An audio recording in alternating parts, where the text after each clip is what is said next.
everyone. Thank you so much for your patience as we were doing a little bit of troubleshooting. I mean, we're still doing some troubleshooting, but never mind that. I've got a wonderful cast and a really fun game full of clerics and smooching faces and saving lives that we're going to get to now.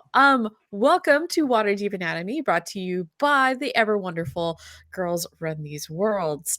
I am your humble game mistress slash master, Michelle Rapp. I am going to be narrating and guiding our little collection of clerics here through their antics as they try to solve a mystery illness here at Waterdeep General Hospital.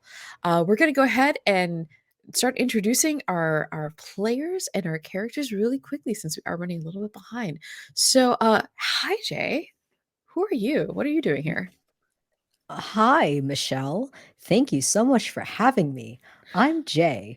I use they, them pronouns, and today I am playing Dr. Zenith Parr, who uses ze, they, and he pronouns, and I am an astral elf twilight cleric. Who's next, Michelle? You're also a neurosurgeon. Yes, I am a neurosurgeon as well. Yes. Who's next, Michelle? Oh God. All right, I'm gonna throw it over to Natalie. Hey, Natalie. Hi everyone, I'm Natalie Putum, a professional game master with Turn Person Games, and I am playing Dr. Stormy Stumbleduck, gnome tempest cleric, and ER doctor at Waterdeep General Hospital. Amazing. Next, Samara. Hi, I'm Samara. I'm playing Dr. Rowan Verglass. I am an Eladrin elf and a grave cleric, and I am a trauma surgeon. Amazing. And last but not least for now, Shears.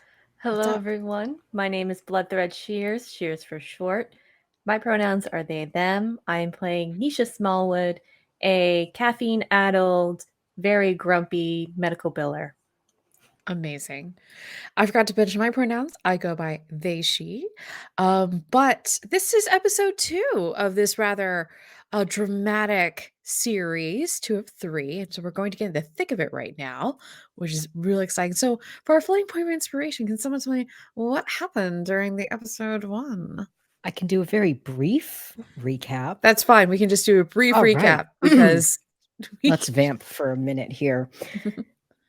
Last episode, we find ourselves at Waterdeep General Hospital, a 500-year-old, large as a Manhattan city block hospital founded by 76 families that live in the general vicinity. In this hospital, we find our cast of doctors. First, we had Dr. Rowan Verglass, who is a trauma surgeon, and Stormy Stumbleduck, the ER doctor. They treated a patient in the trauma room, and then we met. And imagine that as I'm narrating, we're seeing clips from the last episode play on just a your clip TV of screens. Dr. Rowan like muscling a baby mimic out of a man's mouth. Exactly. And then Dr. Laren Sinido, orthopedics doctor, and Dr. Nisha Smallwood, who is the medical biller admin, as they went to go hunt down some nobles to pay up. And also my character, Dr. Zenith Parr, was doing surgery on a brain, as I do. But we find all of these doctors on their lunch break. Flannery, the falafel guy, has showed up to the hospital to everyone's delight, some more delighted than others. When all of a sudden Flannery collapses and is immediately taken in to the trauma center, and we discover that he has this weird skin turning to metal thing that's happening. We try to figure out what is going on, and we are only able to slow the spread of this metal spreading, turning disease. We are summoned to this tower by Dr. Haven, who is a pink gelatinous cube. And Femme identifying pink gelatinous yes, cube. femme identifying pink gelatinous cube who assigns us to work on this medical mystery. Also, there's a hospital prom. We cannot forget the hospital prom. And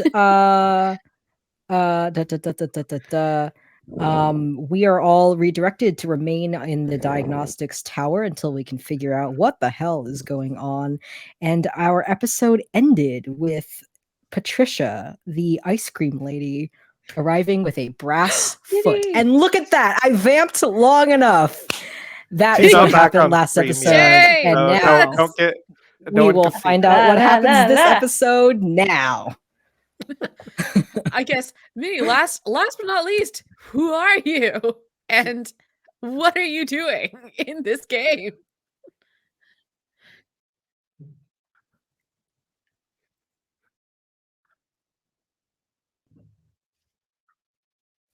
Oh, okay.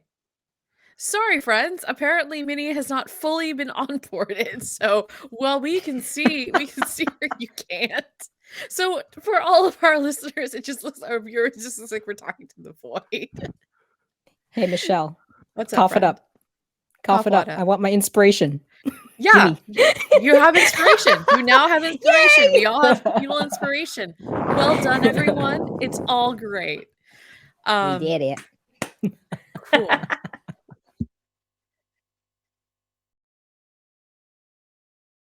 Okay, now Minnie's here. Yay!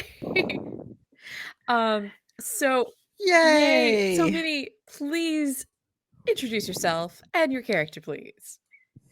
All the pleases. Hey, everybody. I am Minnie Salcedo, and I am playing Dr. Lyra Sunido, the fire cleric. Forge cleric. Or Fort cleric. There we go. That's all good. Fine. Yes. You work with But fire. that's me. I'm really excited. I do work with fire a lot Yeah. and steamy situations, apparently.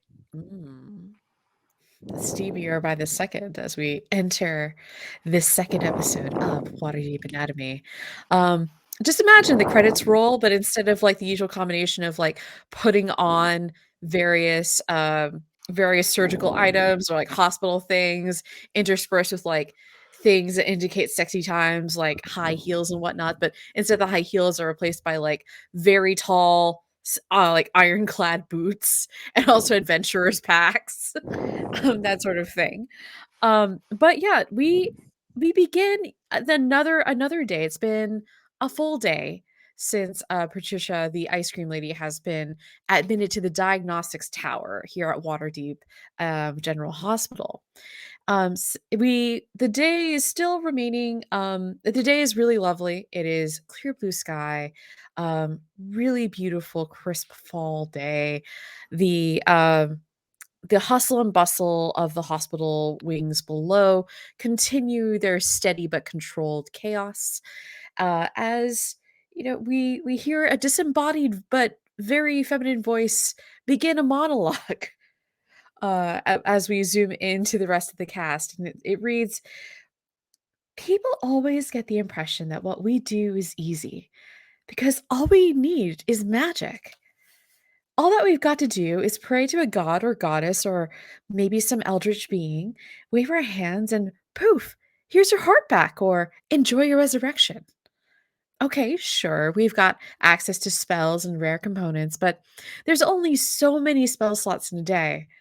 And honestly, here's the real secret: the magic is in the work. It's knowing when not to cast a spell. It's knowing how to set a break, how to reassure a panicked patient, how to tell someone the bad news in the gentlest, clearest way possible. It's knowing when to hold on and when to let go. Those moments, those decisions, that's the real magic." And we now zoom in through a window as we see it's pretty early morning. The sun is just peeking over the horizon, and we see a rather lovely half Goliath, half um Are you're half Goliath? I'm sorry, and half mini Half half orc. orc. Yes, lovely half Goliath, half orc, um, cleric putting on their clerics, doctors, scrubs for the day in front of a mirror, checking their appearance. Um, and behind them, reflected in the mirror, is a bunk bed with both beds are empty, with another smaller figure, a gnome, currently performing her early morning ablutions in the using the water jug and other various accoutrements. Um, and it looks like the two of you have been actually put in the same room after initially after being assured that you'd each have your own rooms, but with the addition of Patricia to the diagnostics tower, after a series of questionings and whatnot, it was determined that it might be best to put the two of you together, seeing as how you have known each other for so long. What are the thoughts going through your head this early, awkward morning?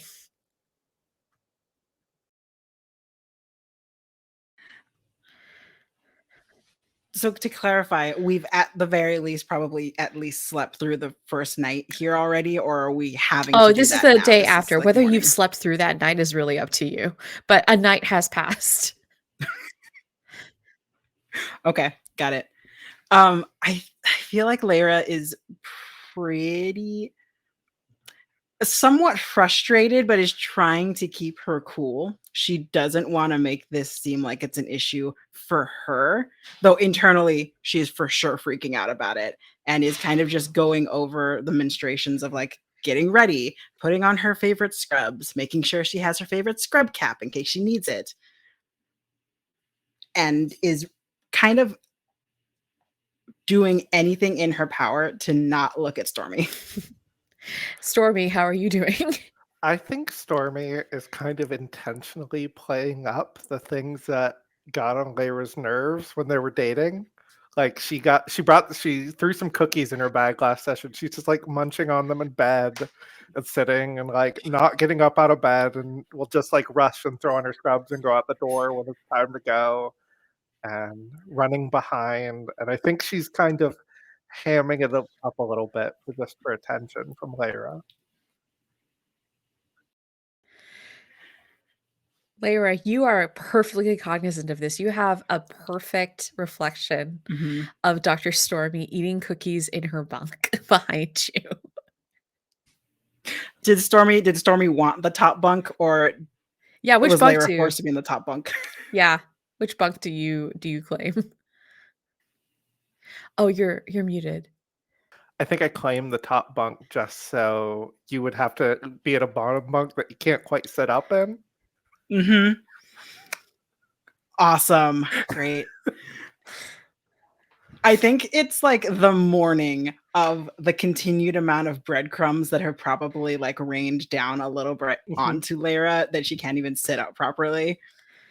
It's finishing fixing her hair, putting her hair in like the final bun that she needs it in. Turns around.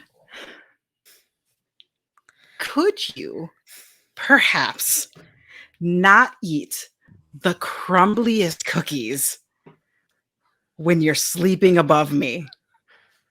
Well, maybe you could remember to pack some snore strips next time.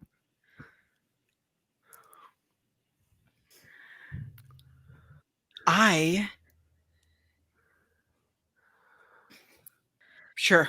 To be fair, you're right. I did forget them. I wasn't assuming that I would have a guest in my room. Yeah, me either. If I promise to send an intern to go get me snore strips, can you not do that? At least not near the beds. Sure. Yeah, I guess I can do that.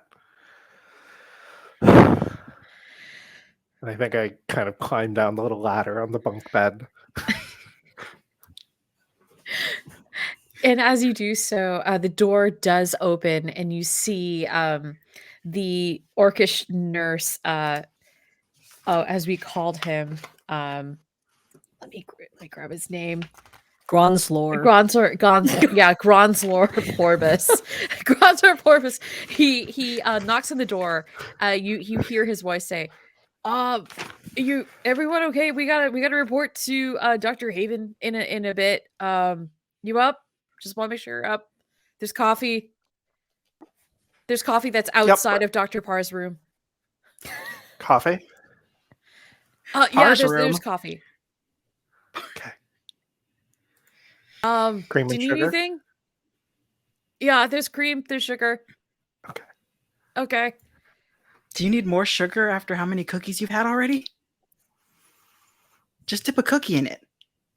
You just hear I mean, I'm his going to do footsteps that walk away. anyway. You just hear his footsteps walk away, and he's just like, goddamn best doctors in this hospital. Do anything without him. I feel like as that's happening, the background is just like Lara and Stormy then arguing over what's the actual best cookie. So yeah, that door. So your doors open as you continue this conversation. As you continue this conversation / very heated argument, following the smell of the coffee as you head towards Dr. Haven's office, and Dr. Parr, I believe, like Dr. Parr, Dr. Verglas, I think that the both of you are already there. Dr. Parr, you're just kind of standing in a corner. Again, there's really awkward seating in here because as a gelatinous cube, Dr. Haven doesn't really sit. Anything she does try to sit in tends to just get absorbed into her and gradually digested. So she's been trying not to have that happen. So you see the usual arrangement of like there's a bean bag, there's a very large teddy bear, there's a couple of hay bales and a crate. But yeah, Dr. Verglas, I think you're just sitting in just on a crate, just looking gentle. You've got a cup of coffee in your hand. Of course, Nisha Smallwood, prompt as ever. I'm not certain if you're sitting, but I think Dr. Parr, you're leaning up against the wall with what kind of coffee do you drink? Is it an espresso? I think so. I have my own espresso machine. And Yes, of course so you do. I think I've made myself just a really simple, like oat milk latte, really simple, classic coffee with a little bit of oat milk. Your wormling Cirrus, who has come with you that morning, did attempt to put some latte art on top of your coffee. And did you refuse this, or? I think Cirrus has been trying to learn the art of latte foam art, and has been improving. But I kind of just humor them. There's just a lot of foam on top. Yeah, I'm gonna drink it anyway. But I think like they're slowly getting better at making them not look like penises and more like something that's not penises. So we're getting better. We're getting better. Today, it still does look rather phallic, but there are some hints of maybe the owlbear that they were trying to go for. Mhm. You do Yeah. see like a little bit of like two eyes, like something that's supposed to be claws, maybe like little paws, but it's still very phallic, and the paws are too big, and the middle part is too tall, and it just looks really phallic. So unfortunately, your drink does look like you're just sipping out of a thing with a foam penis on top. Well, I have a cover. I have a cover for my Okay, drink. great. So Yeah. okay. So No one only has to you see my know. dick coffee. Yes, only I know that I'm drinking dick coffee. Oh my god. And you do so in a very elegant and refined and serious manner as you lean up against the wall. Let me add one more word to that. It's of also a little course. bit broody. I think I'm brooding in the corner just a little bit. The stars on your skin glitter a little bit in the dark shadows of the corner that you have chosen to brood in as you wait for your Smolder. colleagues. It's the smolder. It's the smolder. Amazing. So yeah, the last people to come in on time. Everyone else is just a little bit early. Doctors Stumbleduck and Sanitas, and you walk in, and you see that in front of you is a mind flayer You recognize them as Dr. Druzidol and also Dr. Dr. Haven, rather, Maven Haven, who is the head of diagnostics. And you see actually also what looks like an illuminated board on the wall with some very artfully drawn renderings of what looks like the inside of a humanoid figure. Um, Definitely could be a human or a tiefling. It's difficult to tell. You're not going to know until you take a closer look. But yes, as you walk in, um, Dr. Haven does announce in her little speaker voice, because she does have a little magical speaker stuck in her not really her abdomen, but like a side of her cube. She says, "Ah, yes, Dr. Stumpleduck Sonito, if you don't mind closing the door as you just come in. Thank you so much for joining us. There's a thermos over there of coffee. There's some donuts.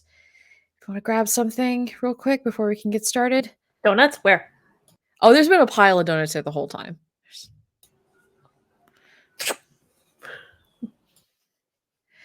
Dr. Haven says, "I tried a donut once, but since I lack any sense of taste, it was fine and it dissolved very quickly in my inside."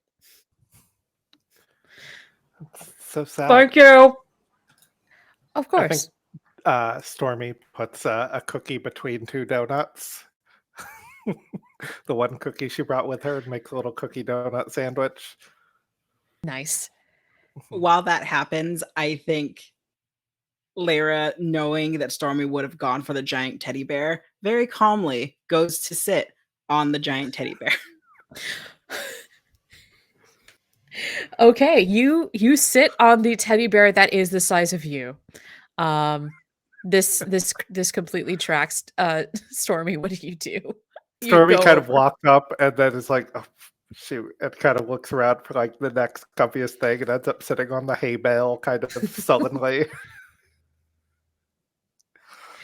I think Doctors Parr and Verglass just to exchange a look like these two again. Mhm. I Mm. also think Interns. yeah.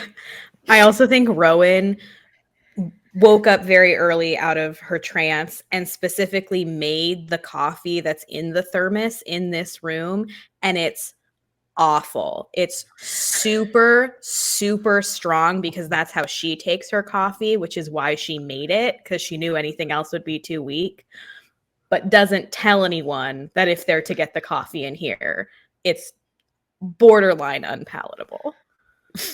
There's like still some grits in there. There's some grounds. It's absolutely from her old adventuring days. She never lost the taste for just really horrible, strong tar-like coffee. It is Stormy- surprisingly thick, this coffee. As you pour it into your mug, it doesn't come out like water. It's just a little bit more viscous.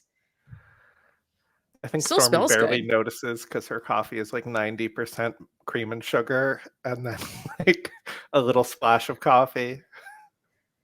Amazing. So yeah, you all take your seats, and Dr. Haven looks at all of you and says, "All right, well, thank you so much for coming in this early meeting. We're going to be doing these until we can figure out what on earth is happening. I'd like you all to welcome our colleague, Dr. Druzidol, and the Mind Flayer, like lifts his hand, just like waves hello, and Dr. Haven says, "I asked Dr. Druzidol to come in and make some psych interpretate, like basically scan our patients and create some renderings of the results that we found inside their bodies." And so luckily Drizzle is such an incredibly talented portrait artist as well as internal artist, and we're able to get these images up. So if you want to go ahead and take a look, we do have a couple of thoughts though.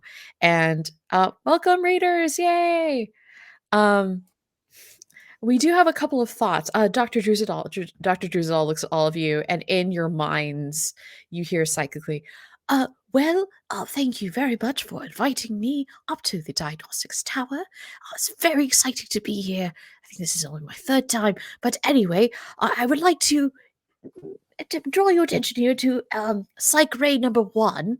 And he gestures with his hand at one of the images on the screen that is basically what looks like a hand, an arm. And you see, you all can guess by obvious deduction that this is Flannery, the falafel guy's arm, who is, as we have not mentioned yet, dating Dr. Dr. Stormy Stumbleduck. And so he says, well, if you see here, the growth is actually, while it is slowing on the outside, it seems to have taken quite a bit of growth on the inside. It seems to have actually permeated these nervous systems here and here. We haven't really been able to figure out what's going on, but it does seem to follow the normal nerve patterns of a humanoid tiefling. So we are a little bit concerned here. And here, he walks over to what is clearly a leg, as you can probably guess. It is Patricia's leg. Over here, we have the patient. Unfortunately, they did start experiencing symptoms before patient alpha, but patient beta here, their entire leg appears to almost be exclusively this electric metal material. It's rather exciting, if it weren't absolutely also terrifying. But I am rather concerned about the general spread. We have not determined, so I can't quite figure out what's going on here. It hasn't really shown up in any of the usual textbooks. It's definitely not the normal organic growths that we're used to in the normal medical lexicons. But we actually have a couple of other unfortunate developments through the night. And he looks over at Dr. Haven, who quivers expectantly at him. And you see the mind flayer basically take a deep breath, even though he's not actually speaking with his lungs, and continue. Well, and if you look at X-ray, psych ray number 3 here, this is actually um, a breakdown of what's happening in the, I guess, in the cranial and upper torso region of patient alpha. Looks as if there's some kind of progression with the metal nervous system here integrating into what almost certainly is the brain of patient alpha. And we're not certain what the extent of this growth can be, but it is progressing, though, at a rather aggressive rate. And unfortunately, it does seem that patient beta, and this time you see another psych ray of Patricia, you would probably deduce. While it has not yet progressed all the way to her brain, we are seeing it climb further and further up her torso. So this is rather distressing. It does seem like this is not a contagious disease, which is great, but also not great. Anyway, this is what I have discovered given my abilities. So, any questions? Or you're welcome to examine these yourself and see if you can deduce anything.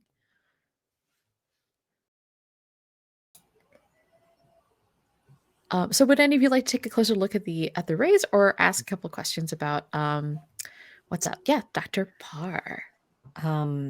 As soon as Druzadel mentions progression into the brain, Dr. Parr will step forward to look at the scans closer.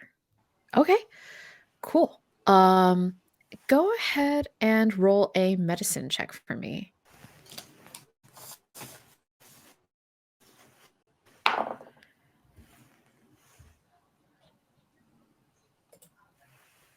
$23. Okay.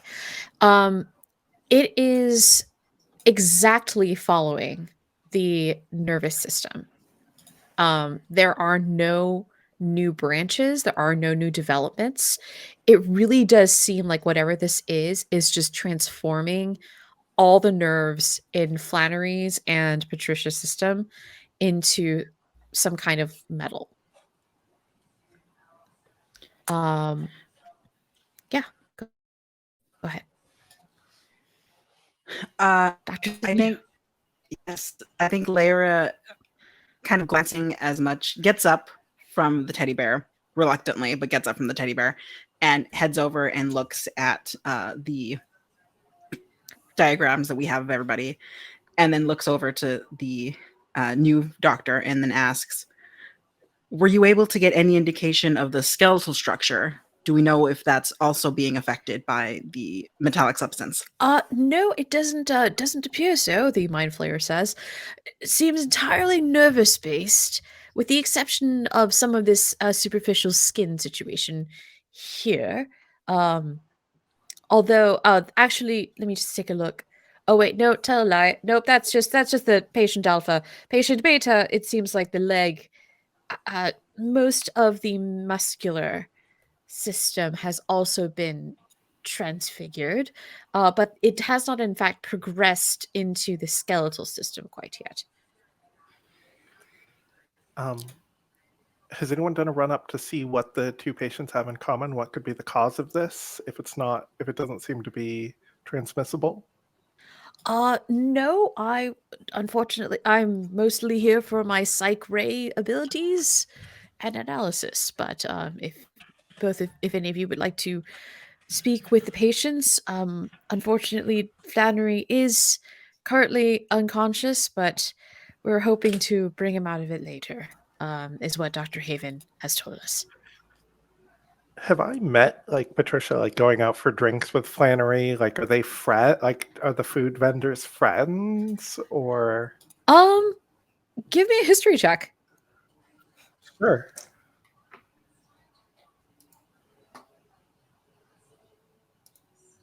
That's a 21. Okay.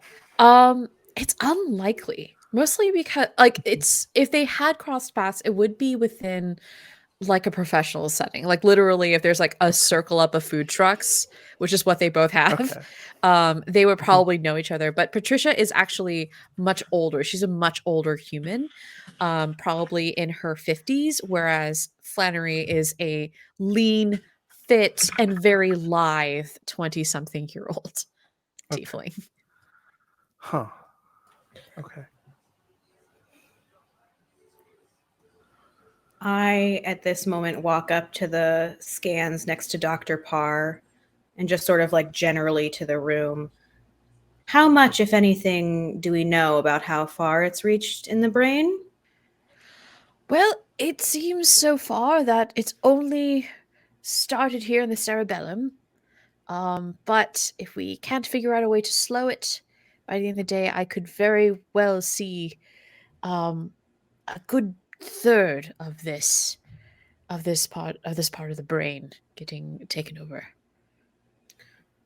And then I lean closer to Dr. Parr. Worth an exploratory surgery, do you think?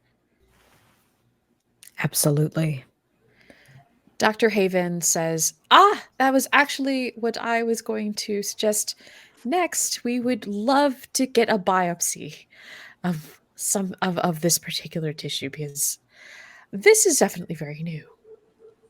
Yes, Miss Smallwood. You know what I'm going to ask. And paperwork for medical necessity on this is going to be a hurdle to clear through the council. As much as a mind flayer and a gelatinous cube can look at each other with a little bit of concern, they do. And Dr. Haven looks back at you and, well, as much as a cube can, and says, we are aware of the situation of how this could be for the council, but we do have the illustrious Dr. Parr on the case, and this is something that we haven't ever seen before. And the last I checked, the council also really likes falafel. Trust me, I love falafel as much as everyone here. I've had to punch a few people to get my falafel. Nisha. Yes. And Dr. Parr takes a step closer to you, and with his voice lowered just slightly, says, "You can tell the council that this surgery, this biopsy, is necessary. If I am going to have any chance of saving this man's life, I need to get in there and see what's going on."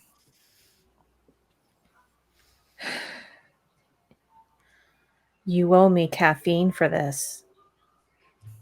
I'm not going to have sleep. You realize this. You can have all the coffee you want. I'm holding you to that. Okay. You know, and Parr just laughs and then says, "You'd think if I save this man's life, that would be good enough, but..." And Parr turns and walks back to where they were standing.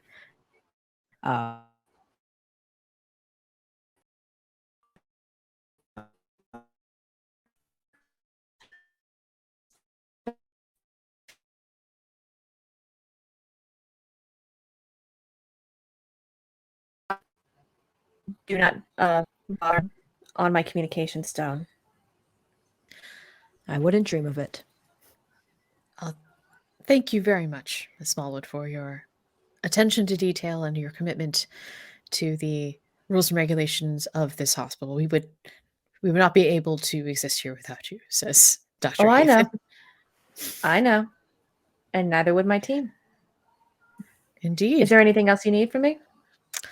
Well, let's schedule the biopsy first, and depending on the findings, we may need your assistance. I'll get the patient's information. Wonderful. With that, let's go ahead and adjourn. I believe there's a surgery room up here in the tower. Doctors Parr and Verglass, would you like Dr. Stumbleduck and Sanito in with you, as well as any other... Are there any other supplemental staff that we should call in from the main hospital? I turn and regard my colleague, Dr. Parr. I imagine you're taking point on this, Doctor. Yes. How many hands would you like? Depending on what I see once I get in there, I will need as many as I can. I'm gonna look at whoever just asked that question of like, who do you want in here? Par's gonna ask for that intern that hit on me yesterday because Dr. Peachtree. Dr. Petrie, because Dr. Petrie was supposed to be on my service anyways, so I Go ahead. yeah, and so Par is just like, yes, I might need all of you depending on what I see. Get me Dr. Petrie. As the name leaves your mouth, I absolutely do not hide the unimpressed look on my face. I know what's happening, and I need you to know that I know what's happening. And I'm looking back at you with one eyebrow raised, just as if to challenge you to say, like, "Oh, what are we not a teaching hospital?" I think Stormy lets go of her little like grudge against Lyra immediately. It is like there's gossip to share and just like makes eye contact with Lyra. Oh, It is like, absolutely. Lyra no longer starts avoiding you, immediately goes to look at you. And at that point, toss direction, and they look at each other, and they look at you, and then Anisha. And the camera pans back to Par, who's just standing there and just is looking at everyone in this room. Says, "What are you all possibly staring at? We need to get to work." And with that, I am going to Dr. take Parr? like all my papers and I'm gonna get ready to leave. Yes? 3 o'clock, remember? 3 o'clock. For You know. oh, yes. All right. I'll see you then. Okay. And then I leave to go Brilliant. scrub and do all my. Hi, everyone, and welcome back to Waterdeep Anatomy, an all-cleric adventure party that is attempting to save lives and smooch faces here at Waterdeep General Hospital, where we're about to enter into one of the most interesting, intriguing, and harrowing surgeries to recover a bit of this mysterious illness so we can do and perform a biopsy. So you are all scrubbing up for surgery. Dr. Parr, you see as you're scrubbing up, you see a doctor, a very pretty, peppy, blonde human woman with green eyes, just kind of like burst into the room already in her surgeon's like her surgical outfit and whatnot. She's there. There's a small relationship with you. We know that your understanding of electricity and how it relates to metal, as well as your ER experience, are incredibly valuable to the team. But if you would like to sit this out, I would 100% understand your decision. You would have to fight me to keep me out of that operating room. You'd have to like absorb me into your body. It was a good but in any event, all right, if that's how you feel, please know that you can exit the surgery at any point if you do feel uncomfortable. Nope, we're gonna save my boyfriend. It's gonna be great. Okay. All right. Go ahead. All Get right. scrubbed up. I would go in there with you, but I lack limbs. So Of course. yes. Yeah, we got this. All right. Wonderful. Quivers at you to go back into the surgery. Just- and she basically quivers off to go, like it basically she basically sloops into the operating theater, which is above all of you, with Dr. Drazidul, the mind flayer, next to her. And so the surgery room is set up. Flannery, the falafel boy, is put under. He is admitted into a very bright, white tiled room, lots of great lighting. All of the, I imagine, Dr. Parr, you've already requested your instruments and whatever other equipment you might need up here. And so by the time you all walk into the room, he is prepared and you can begin the surgery. So this is the part where I'm going to basically switch over to what I like to call surgery combat mode. So let's have everyone roll initiative. And Dr. Parr, Rolling because this is initiative. your specialty, I would like you to roll with advantage. Okay. Thanks.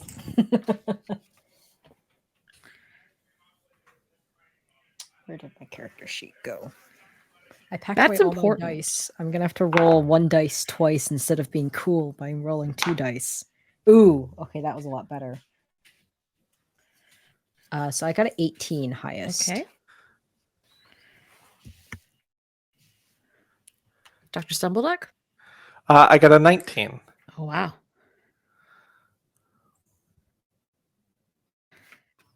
Dr. Sunito. I got a natural 20 Oh, with a plus 1, so 21. okay. Yep, you are first. And Dr. Varglas. I'm pulling up the rear with a 5. Okay, that's totally fine. I think reading is, I don't know, the passage of time in this man's health. And basically what I'm going to do, because did any of you request any other interns in this room? Okay, so Dr. Peachtree is going to provide the help action. basically, if there's a moment where it seems like that's something that any of you need, that's totally fine. So there are no, you don't know. Mm-hmm. No one knows. No one thought to ask. Stormy never asked questions about his work. Yeah. So I no think one's I gonna think be able to Stormy make starts. falafel. Okay, we're back. Are we back? All right. Yay! All right. Yay. Okay. Thank you everyone for your patience. We're going to get back into surgery now.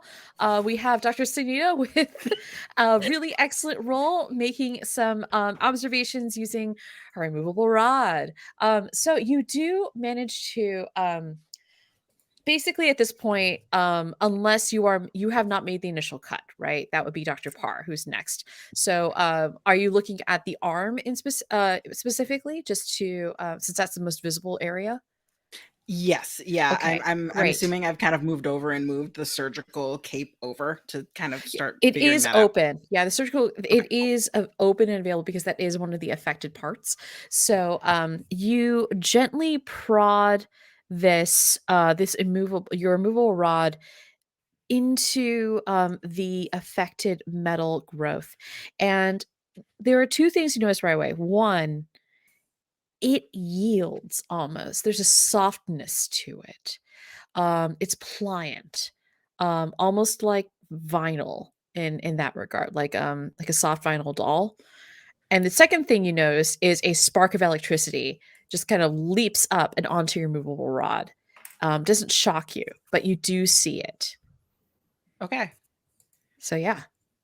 And another thing, actually, yeah, no, that's those are the things that you managed to grab with an 18, which is pretty dang good. Dr. Stubbleduck, you are up next.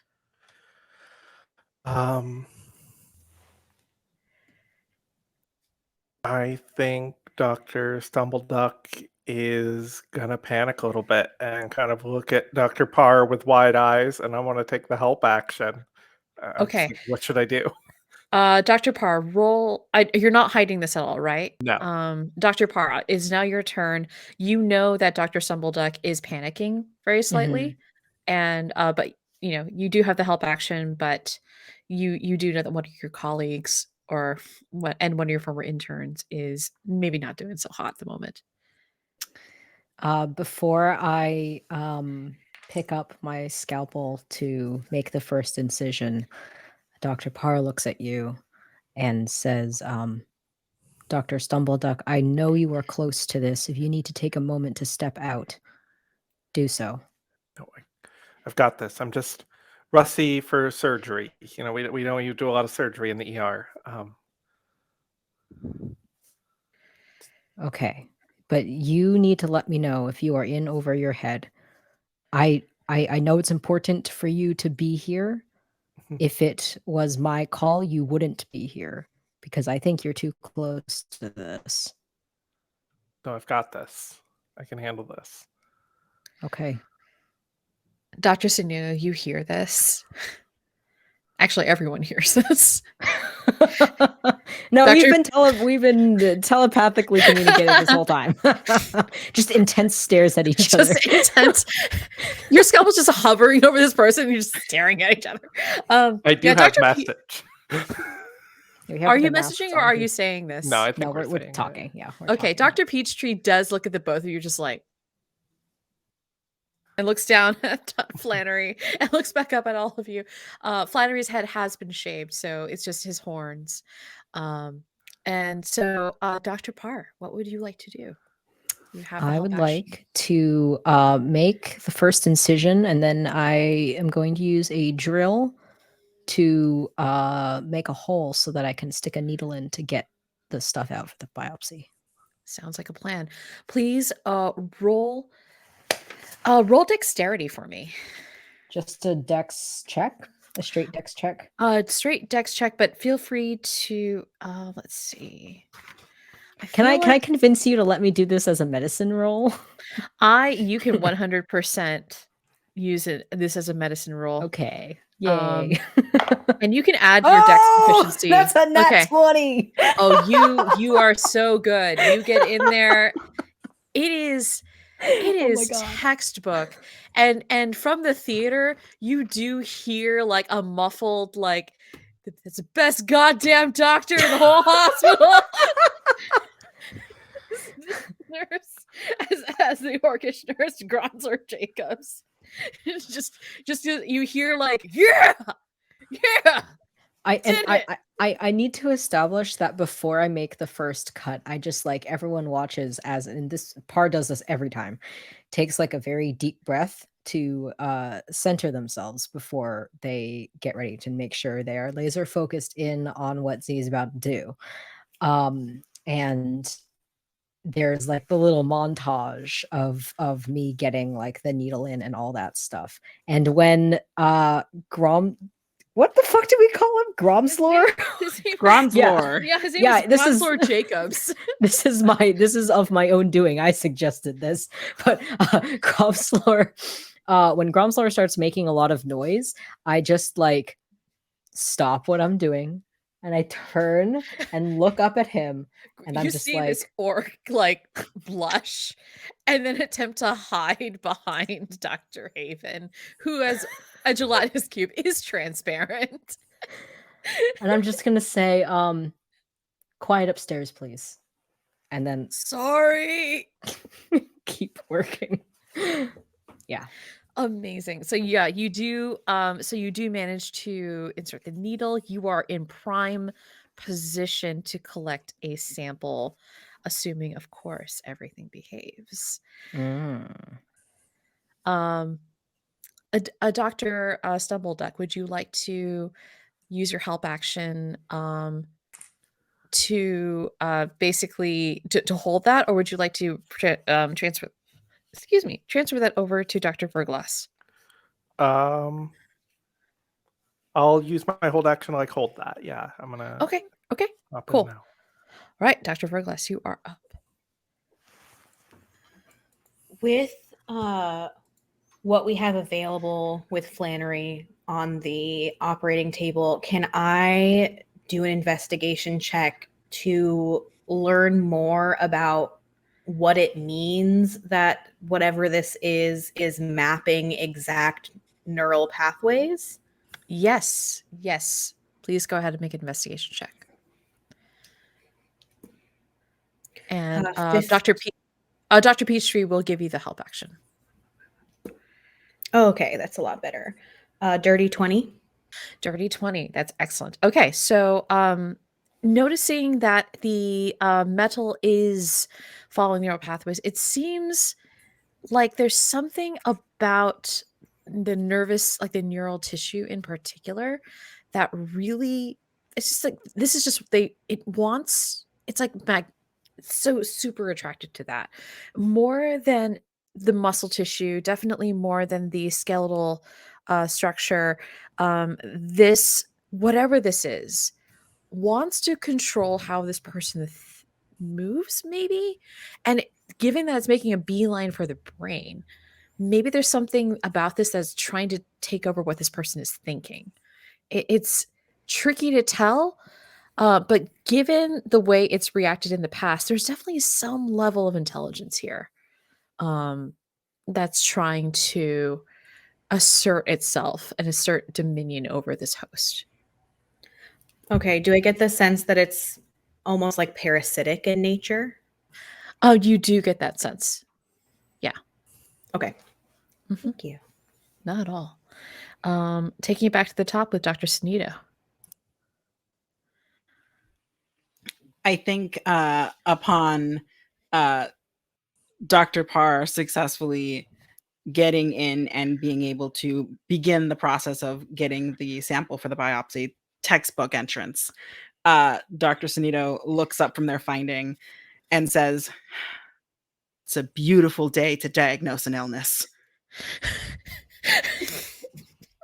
You get inspiration for that? Yes. Is there anything else you'd like to do with your turn? Like investigate or make an observation or Yeah, I'd like Yeah. to try and make an observation. Great. Go ahead and roll me perception, please. Perfect. That is going to be a 17. A 17. You say that, and then you withdraw your immovable rod, and looking at it, you see the light is hitting it a little bit differently where it touched the metal bits. It's a little shinier. Almost like oil.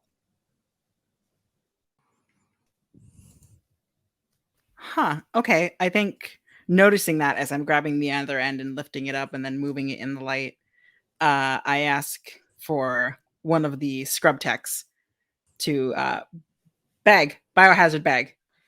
She runs a forward sample. with a surgical bag with a biomedical bag of holding. Very gently put it in. Very Don't gently let my puts it skin in. touch it. And something that you do notice is that it has a bit of a smell. You can't quite tell what it is, but it smells like something familiar. Can I Fry oil. Yeah, could I do a history check? Yeah. Ooh, History check.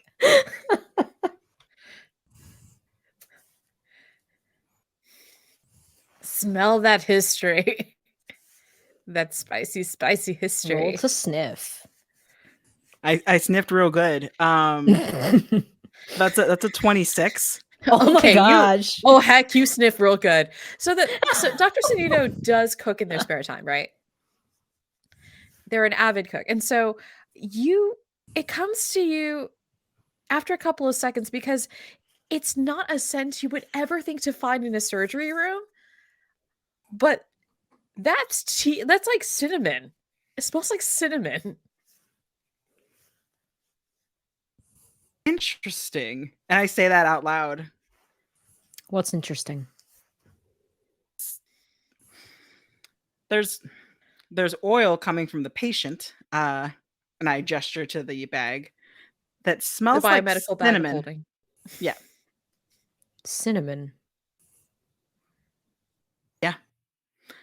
I recognize that scent anywhere. It's a key feature of a recipe of my mother's. I couldn't forget it.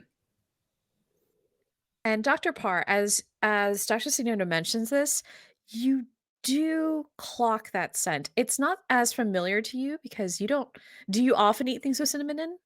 I don't believe so. Aside from like, I think the occasional cookie or sometimes putting cinnamon in my tea or coffee. No. Yeah. Living above the best sushi restaurant in town, sushi doesn't normally have cinnamon, so No, it does not. it's not typically something you see every day. You do smell something cinnamony about this metal. It's weird. Like coming from the open brain? No. Just like Okay. Yeah. like in general, like Flannery smells like cinnamon, yo. Huh. He doesn't normally smell like cinnamon. Does he cook with cinnamon? I turn to Dr. Stumbleduck. Not typically, and that's not a common feature in Mediterranean cooking. Yeah, he's definitely just savory. He does 3 things. He does shawarma, gyros, and falafel. I will turn back to Layra and just say, it's coming from the metal on his skin. Yes. Upon prodding with my immovable rod, there seemed to be a current of electricity, and upon removing it, it had an oily substance that smelled like cinnamon. How peculiar. And Dr. then Layra Petrie. kind of... Oh, go ahead. Dr. Parr is just going to turn to Petrie and say, Dr. Petrie, will you check the rest of the body for more cinnamon oil? Will do. And she begins lifting the surgical gown off of Flannery, and with her gloved hands begins making checks. Dr. Sunito, what were you saying? You're muted. Dr. Sindo, Oh, you you're are muted. Apologies. Surgery. I was just going to ask our resident ER doctors if this is perhaps something that either one of you have stumbled upon. And she kind of gazes over at Stormy and Dr. Verglas. Is it? Roll a history check, the both of you. 13. 21. Okay, Dr. Verglas, you do remember the smell of cinnamon, but it wasn't coming from anyone who was sick. It was coming from a nurse. It was a nurse that you all know well, that she's been around for a while. She's known to be rather eccentric, but Nurse Dorothy Terra.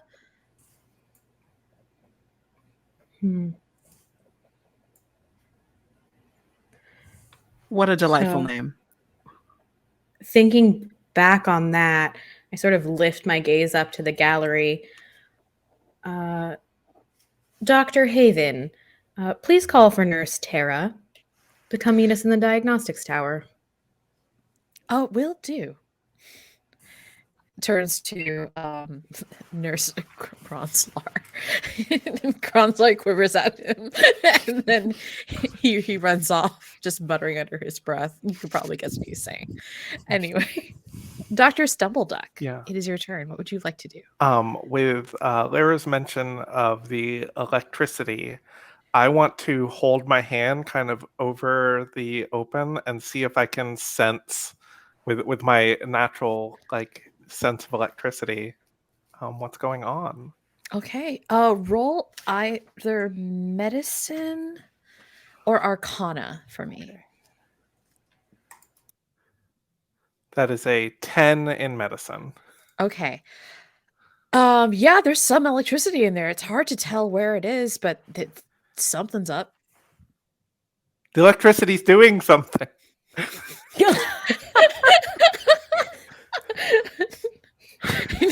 It's This seems to Dr. run on Parr some just- form of electricity. Dr. Partis aims towards his head. Like, yep. You under his breath, Parr just mutters, "Astute observation," as I'm continuing to work on the biopsy. It's at this point that Dr. Peachtree comes back and says, I have checked every bit of skin, and short of turning him over, I can't find any other patches of metal. But it also says that, according to his pre-surgery notes over here, that these are still the only areas affected for now. Okay, good. Yeah. Yeah. Sure. Blush. Parr takes no notice and is continuing your good work. All right. Speaking of which, please continue. Get that sample. Yeah, so the next step of biopsy, which I totally did not Google how to do a biopsy. I am board certified. I would like to remind our viewers that this is a fantasy D&D show. We are not here to dispense any medical advice whatsoever. We are not doctors. A white coat we may wear, but a doctor's board certification we do not bear. All right, anyway. I would like to extract with my little needle stuck into the brain a sample. So, go ahead and roll medicine for me. I can All right. also accept acrobatics. Okay. I'd rather do medicine, and I'm going to use my inspiration because that was real shit. Okay.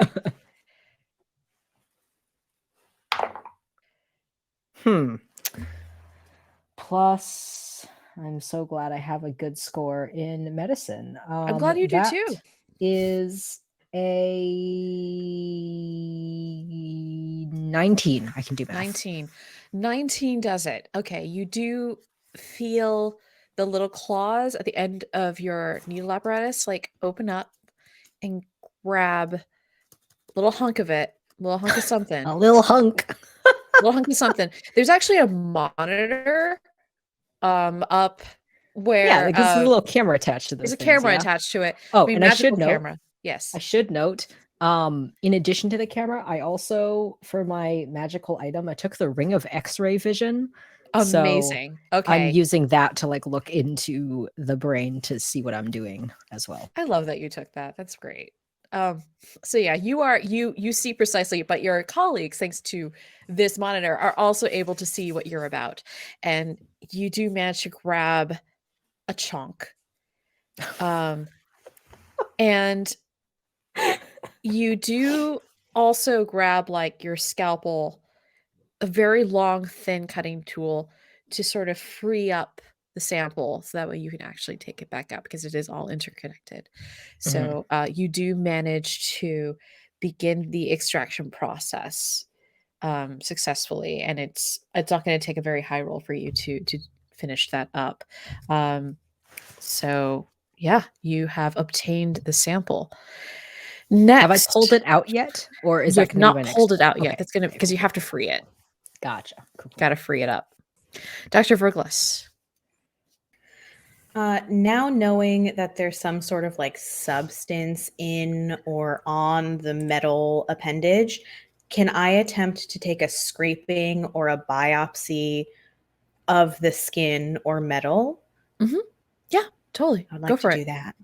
Please roll me a medicine check. Unless you'd like to give me a very interesting explanation as to why you use something else. Medicine is great. I'll take medicine. Okay, fantastic. 17. We are Athletics. I'm a Dr. wrestle Parker with does it a off. flip while I'm doing brain surgery. I'd like to do a standing backflip, please. Here, As I'm here comes the doctor with the biopsying, folding I'm chair. on one hand and I would like you to stealth this biopsy. great. I'll sneak it off. Sneak attack. Do I get It'll sneak never attack know. on the brain? You do. I mean, you are within is 5 feet prone. of your allies. He is prone. There we He go. is prone. You are within 5 feet of your allies. A 17 medicine check. A 17. Okay, yes, you do manage to grab another scalpel, and you did observe Dr. Sanito prod this particular piece of metal with her rod, and so you did pick up. What you do is you basically take a pair of tweezers and you sort of gently but firmly hold up a little bit of that metal skin, and you do manage to take a scraping. And yeah, you have a scraping. And a Dr. Peachtree immediately is like biomedical back of holding. And I send that off to get tested. Excellent. Back at the top, Dr. Sanito, any other observations, investigations you'd like to make?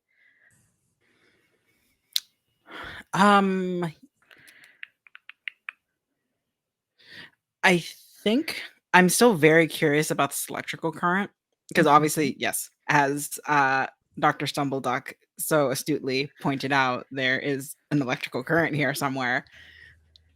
So I think I'd like to give Stormy the help action on her next turn. Okay. And I'm gonna look at her very calmly, masked. It's gonna do like the very close, like camera upon the eyes thing that always happens in surgery Great. scenes. Yeah. Intense gazing scene. And Layra's just gonna say, "You need to breathe. He's not dying. We just need to figure out what's wrong with him. Right. Just Flattery's think about pulse. Yeah. Go ahead. just think about the dancing lights of lightning." Right. Vladimir's pulse is strong. He Okay. is not in any danger at the moment. Okay. Then And you are up, Dr. Stumbleduck. Okay. I think Stormy kind of closed her eyes and she's going to start humming and actually pass on a bardic inspiration to Dr. Parr. She's also part bard, but she's just kind of humming to herself while she does it and is going to try again to sense that electricity. Okay, go ahead and roll me either medicine or arcana. That's a natural 20. 28. Amazing. Here's what happens. For Mhm. you, Dr. Stumbleduck, time slows. You enter, I guess, I don't know, in Bayonetta they call it witch time. I'm going to say it's shock Mhm. time. You become acutely aware of all of the electrical currents in this room, Mhm. including, but not limited to, the ones inside your boyfriend's body. You all normal organic beings have like a thread, a touch of lightning inside of them. Hmm. But here is something a little bit different. There are two different kinds of currents running through your boyfriend's body. One, the natural current that we find in all organic human beings. Two, something a little more frenetic. Something that is looking to it's basically a doctor. I'm not sure if Dr. Verglis has shared this observation yet, but there is something inside this metal structure that is like seeking to grow and seeking to move. And this electricity is hoping to basically push that along. It is it's basically like the fuel or the main force that is keeping this metal growing and sustaining that growth as it travels the neural pathways. It is you almost see a bit of a thunderstorm, not really thunderstorm, but like a lightning fight, like a clash of Okay. lightning between what is inside Flannery's own natural system and this new invader. Okay. Does it seem to be moving like intelligently or like just a It is moving with purpose. okay. It is moving with absolute purpose. Whether or not it is intelligent or sentient, that Mhm. is tricky to say from this perspective. It doesn't appear to have the same frequency or current as, say, like a person who is, Right. or someone who has sentience would Okay. have, but it is moving with purpose. Okay. Cool. I have something else I want to do, but I don't know if I have actions to do it this turn. So I'll Okay, pass. what do you Yeah. want to do? I want to try and cast Calm Emotions on it and see what happens. See if I can like calm down the storm. If it Um, has emotions, I don't know if it'll work, but okay, let's look up Calm Emotions spell real quick. As Pixar claims, everything has emotions, even Mhm. emotions themselves. Um, so here's the thing. Unless okay, here, because the nature of the spell hits every Oh, humanoid creature within a 20-foot uh-huh. radius sphere, which is the entire surgery room. Yeah. If you want to do this, I will have you roll a very high arcana roll to see if you can concentrate that spell specifically on the current running within Flannery's body. I don't think I'm gonna do that. I did just see that it was humanoid, and I missed that the first time I read it, and I don't No think that the worries. parasite is humanoid. So It's totally I'm gonna fine. pull I'm that. willing to bend this because this is the rule of cool, Okay. but I will make you like jump through a hurdle just because it Okay. would make sense that you would have to tweak this specifically to make Okay. this work. Yeah, then I'll try it. Yeah, let's do it. Okay. All right. Roll me an arcana check. Okay. You're going That's to need to beat a 22. no, I got a 15, so we're all All getting right. calm. Actually, you have the help action for Oh, I me. do. Yeah, let's Mhm. go again, see if it gets better. It did not get better. 15. All right. Unfortunately, everyone in the room gets real calm. Or Oh, maybe not unfortunate. Everyone just feels a sense of calm. mhm. I think Dr. Parr, you don't notice anything. Maybe Dr. Verglis as well. Um, but I'm not sure how Dr. Sino is feeling in this instant, but yeah, everyone's just real chill now Mhm. and very focused. You all do feel the surge of magic coming from Dr. Stumbleduck. Hmm. Do I notice any Without change in the storm inside? Did it seem to react at all? No, it does not seem Okay. to have reacted. Okay. Upon feeling the magic, without looking up from my very careful extraction concentration, Par just asks, "What's this?" I was just trying to. There's an electrical storm essentially inside the Flannery. Inside the body. Yes, I can feel it. It's fighting Flannery's own electrical currents. I was Did any trying of to. us pick the Tempest cleric? That's me. Oh, that's you. Yeah, Okay, cool, yeah. cool, cool. Yeah. Okay, very cool. And I was Yep. I was hoping I could calm it down, but the spell seems Did it to work? have no. But you should Oh. be more chill. Well, all of us should. Dr. Peach, you see Dr. Peachtree's cheeks just lose the blush. Uh-huh. And she becomes very professional. Just more Lyra professional. like glances over and notices that and is like, well, looks like it helped Peachtree. I am not paying attention at all. I am focused on my patient and the man's life that I hold in my hands. Speaking of which, Dr. Parr, it's up to you. You're at the home stretch. Home stretch, baby. All right. And remember, you have stretch. bardic inspiration at a d6. What does that too. do? An additional You D6? can add a d6. Okay. Can I choose to add it after seeing the roll, or do I have to do it first? Let me double check. believe so. After the roll, but not before knowing the outcome. Yeah. Okay, cool. So I will roll first just to see.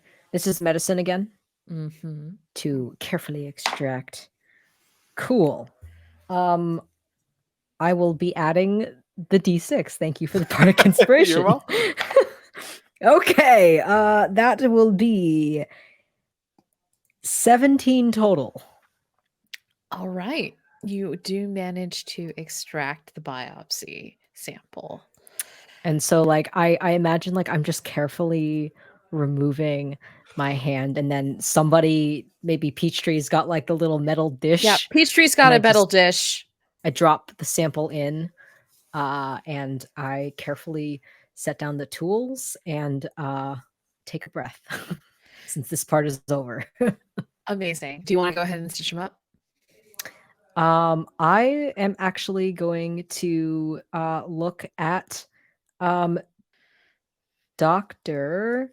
Sanito to see if she wants to close up. Oh. Do you say anything, or you just glance at Lyra? As I put down the needle bits, I would just take a breath again because that's done, and I look to you and I just say, Dr. Sanito, would you like to close up? Yes, I would. I appreciate that, Dr. Parr. I am missing the glory of Squire Journey season and all of the bones I get to set in the ORs today, so I appreciate this.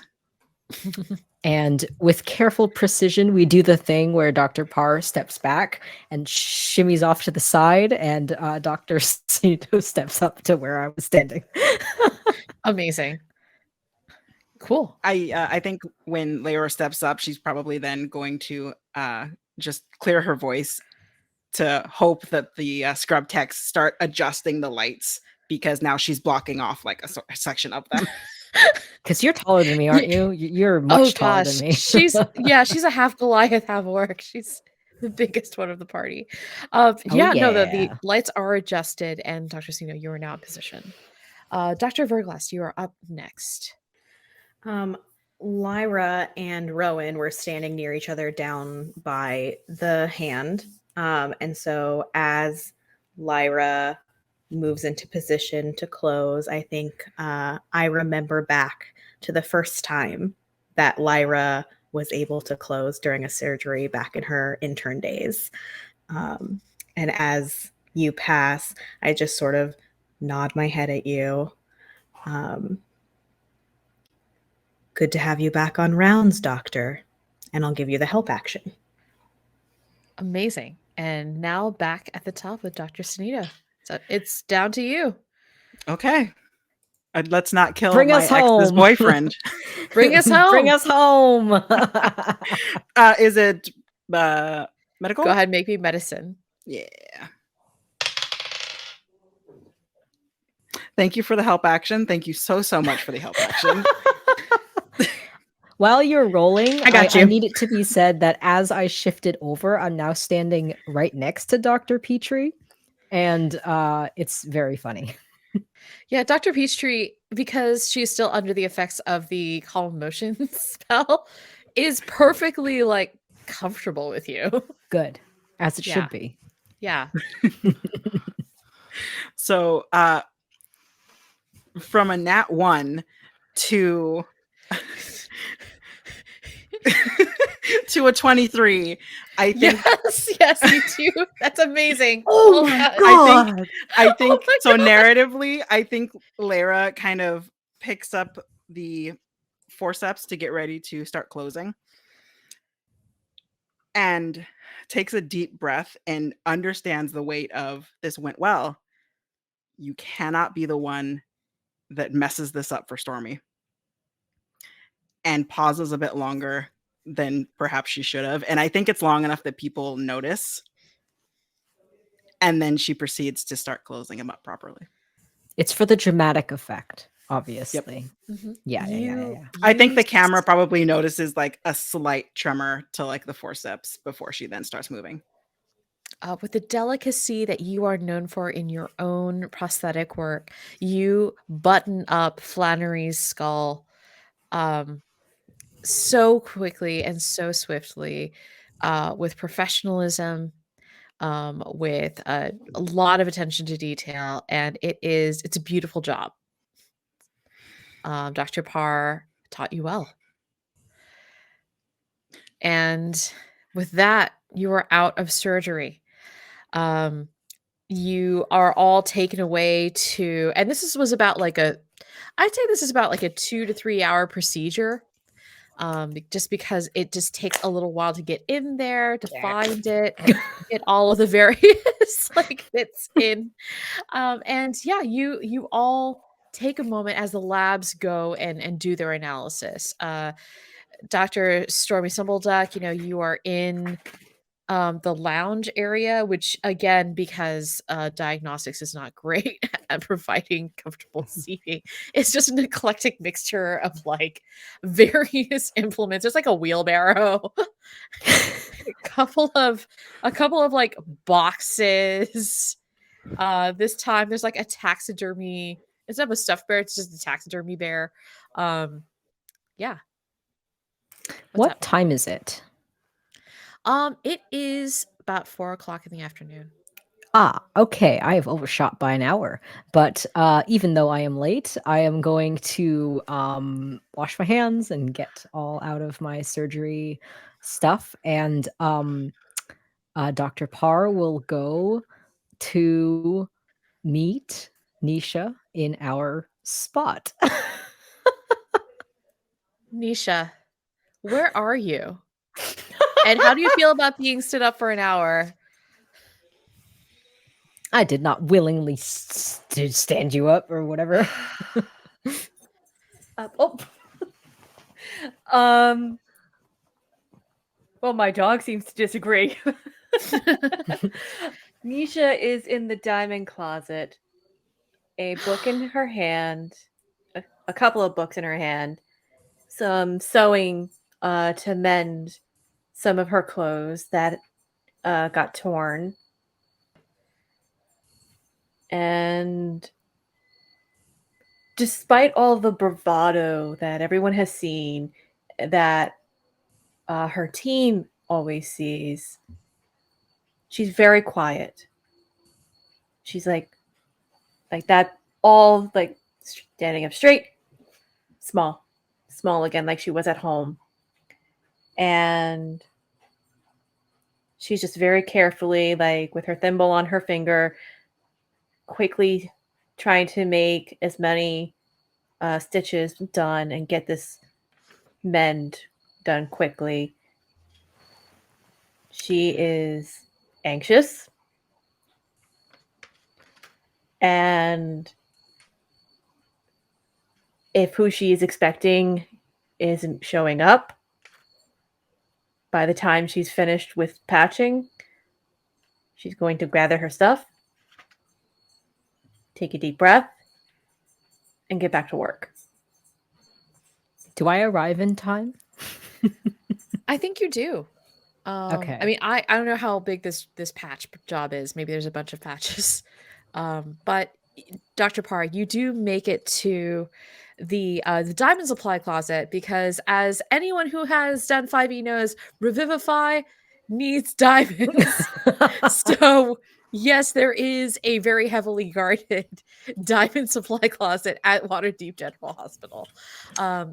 You do see the two guards who are normally in out in front, both Jared and Zale.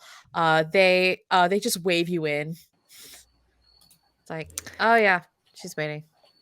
Don't make off with any diamonds. Watching you. Dr. Parr shoots them a look that says I am a prestigious doctor. Why would I ever steal a diamond? They're twin goblins. I'd steal the diamonds except I get paid. And I shut the door. Okay, bye. And I pull out from my bag a book that matches the one that Nisha has, and I sit down and I just say, hi, Nisha. I'm sorry I'm late. The surgery went over. We were able to extract a sample for the biopsy and closed up successfully, or Dr. Sunito did. But I'm here now, and I am ready. And I open the book. You just see Nisha not make eye contact. You've seen her like this a few times when she's stressed out. And normally you're used to seeing her being very snarky, very deadpan. And she's small. You don't see her like that very often. Did you save the patient? Yes, Flannery is doing fine. We are awaiting labs results to see what is going on with the brain, and we also made other discoveries with regards to the metal in the nerve system, some electrical current, among other things. Okay. Just write up your notes this time and send it to the department. And hopefully it makes your job easier. She finally looks up at you and you see a very warm, very genuine smile. Like, okay. So this week's reading. What'd you think? And the camera pans down to the books that we're holding, matching copies. It is the trashiest romance novel you could possibly think of. It is the really badly photoshopped couple on the front, and it's called something like Between Sheets or something like really, really, really trashy. Yeah, literally something completely. Yep. And together, defying all known laws of the whatever multiverse, whatever. Yeah, book 10 is in the series. Yes, it is book 10. I cannot understate how much this book is the antithesis of what Dr. Zenith Parr would typically read. But as we continue our discussion of this book, you can see that both of us are very into it. We're getting very passionate about it, arguing, no, that character was bullshit. That was wrong. I don't know why. And, Parr's book, there's a shot over our shoulders as we're discussing, because for the audience, this is our book club. We have a little secret book club In the diamond closet. in the Which is diamond normally closet. used for romance times. Or maybe not so much for smashy times. It's normally used for Ooh, I just sexy hit my mic. times. It's usually for that, but no, we are doing a book club. And as we sort of are discussing, there's a shot of my book, and I am a very active reader. I have all the little sticky notes and highlights and underlines, despite this being a very trashy romance novel. And if someone were to pause the screen to look at my annotations, I have a specific sticky note color designated to every time they fuck. I mark it in the book. And the camera pans away from the two of you enjoying this moment together. It pans out through the door to the goblins, Jared and Zale, at the desk with a motley crew of like various weapons, magical and otherwise, behind them. And one of them is just filing their nails and saying, "Well, whatever they do in there, they're real quiet about it." Yeah, I know. It's actually not too bad. Yeah, the other couple, what was it last week? It was it's like 2 interns this time. Yeah, 2 of the surgical interns. We had to polish all the diamonds afterwards. It was so messy. And the camera the camera then zooms back over Ew. to zooms back. Michelle, can we give you inspiration for that? Sure, thank you. I mean, yeah. So the camera then shoots back to the diagnostics tower as all of you take a rest after surgery, because obviously this was quite an intense procedure. Dr. Verglas, you do have someone, I think you're just like drinking your ridiculous coffee and out of the thermos, your sludge coffee.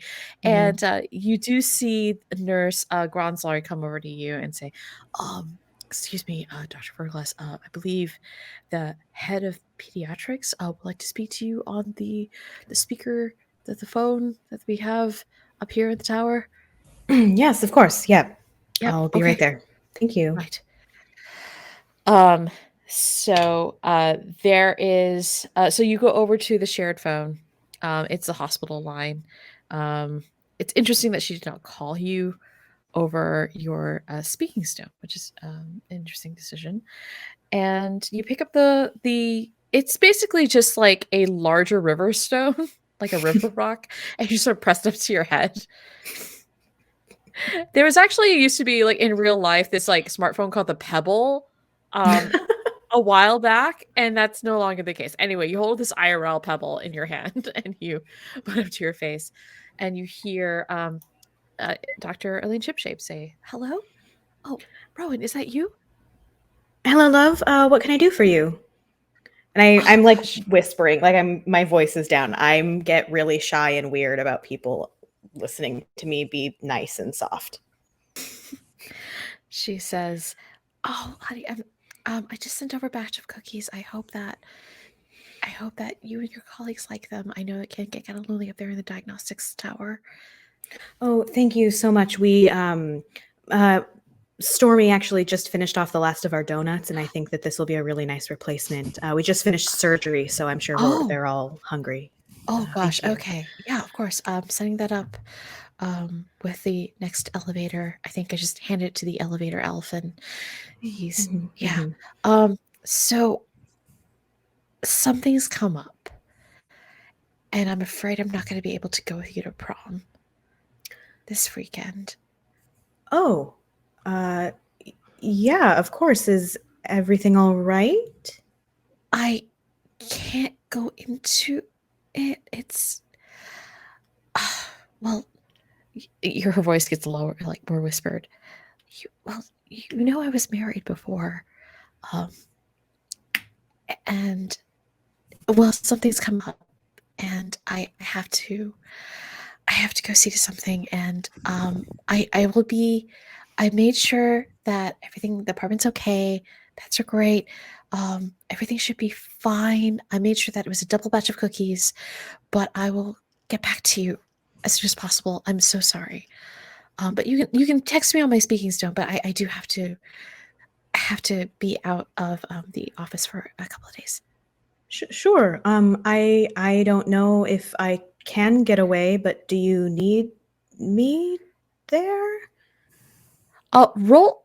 She says, "Oh, I should be okay. Roll insight with advantage. Yeah. This is your partner." Cool. Oh, good. I'm good at that. 22. She is terrified and really wants you there. Oh, okay. I will do. Oh, no. When are you leaving? I'm actually just heading out right now. I just needed to let you know. But I'm gonna be okay. It's gonna be fine. Thanks so much. Yeah, no, I'll be okay. I'll be okay. Okay. Okay, I love you so much. Enjoy the cookies. Okay, bye. Bye. Goodbye. Love you, bye. Love you too. Like, And I just stand there with this giant rock up against my head with a dial tone, just like staring at the wall. it's just like a With my fae going like, negative- "Beep." Yeah. It's just a voice saying beep, staring at the wall with my emotional intelligence of -1, just fully unsure of what to do. And I slowly put the rock down and turn to go back into the lounge where the other doctors are, where my colleagues are. And for anyone who is there and anyone who does look up as Rowan enters the room, Rowan was an adventurer for many, many, many years, actually cycled through many different parties, has seen all sorts of things, has revived many people out in the field, and is now a trauma surgeon and is not easily rattled by things. But anyone who is looking up as Rowan walks into the room, I'm very much not there, and very if not upset, very disturbed and confused. Dr. Stormy Stumbleduck and Sunito, are you in the lounge? Yes. Dr. Stormy, are you in the wheelbarrow? Yes, of course. Okay. I think I'm just laying back in the wheelbarrow and kind of venting to Lyra, being like, I made such a fool of myself. There's electricity. Dr. Parr's not going to take me seriously. Dr. Parr never took us seriously most weeks. So it's fine. You're fine.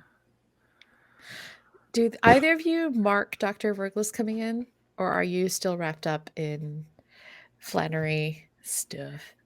I actually was going to say if I could roll an insight to mark, to kind of catch that. Go ahead, roll insight for me. Mm-hmm. That is a 23. Your emotional intelligence is extraordinarily high. You work with so many people coming into your prosthetics and PT office, so you know the look of someone who is completely lost and scared and befuddled. I think, Natalie, if you're okay with it, as Stormy's kind of venting, yeah, I think Lyra's maybe leaning against the table and facing the door that Rowan just came out of. Yeah. And as you're mid talking, for the first time in a while, Lyra just touches your shoulder gently. She doesn't catch herself. She's just staring at Rowan and kind of touches you in the way that it's whenever you were dating, it was the we need to talk touch. And I think Stormy immediately instinctively just shuts up. Yeah, and then you can tell she's looking over you now. Is no longer paying attention to you. And Stormy look up from laying in the wheelbarrow to see what came in, what or who came in. Dr. Verglis, was your consult okay? Oh, it wasn't a consult. Elaine, sorry, Dr. Shipshape it was a personal matter. And I go over to refill my coffee, and I go to the wrong thermos. I go to the regular coffee thermos. Which actually just has milk in it. It's just cream. Gross. It's just I cream. fully drink the cream and seem Like a not to cat. notice. At this point, nurse why I keep forgetting his name. Grunslor. Gronslor. Nurse Gronslor just walks in with like what looks like about like a bakery's worth of cookies and just says, Dr. Shipshape just wanted me to drop these off. I'll just put them over here, and like walks over next to all the coffees, like, oh hey, we ran out of donuts already.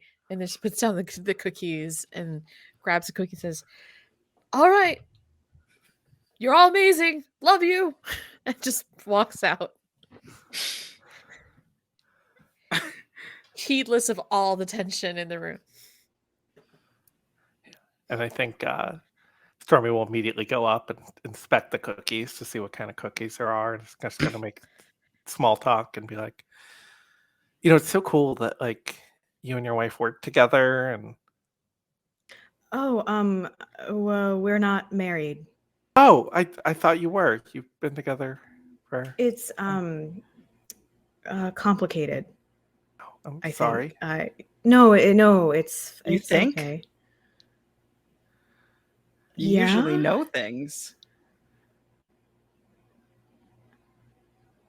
I don't know if you've noticed. I'm not particularly skilled in the art of people. Dr. Stumbleduck and Dr. Stumbleduck and Sonito, you remember your entire internship, and it's like, yeah, this tracks. Yeah. I think Lara remembers the first time a patient died, and Rowan made her tell the family. Yep. So it's fine, probably.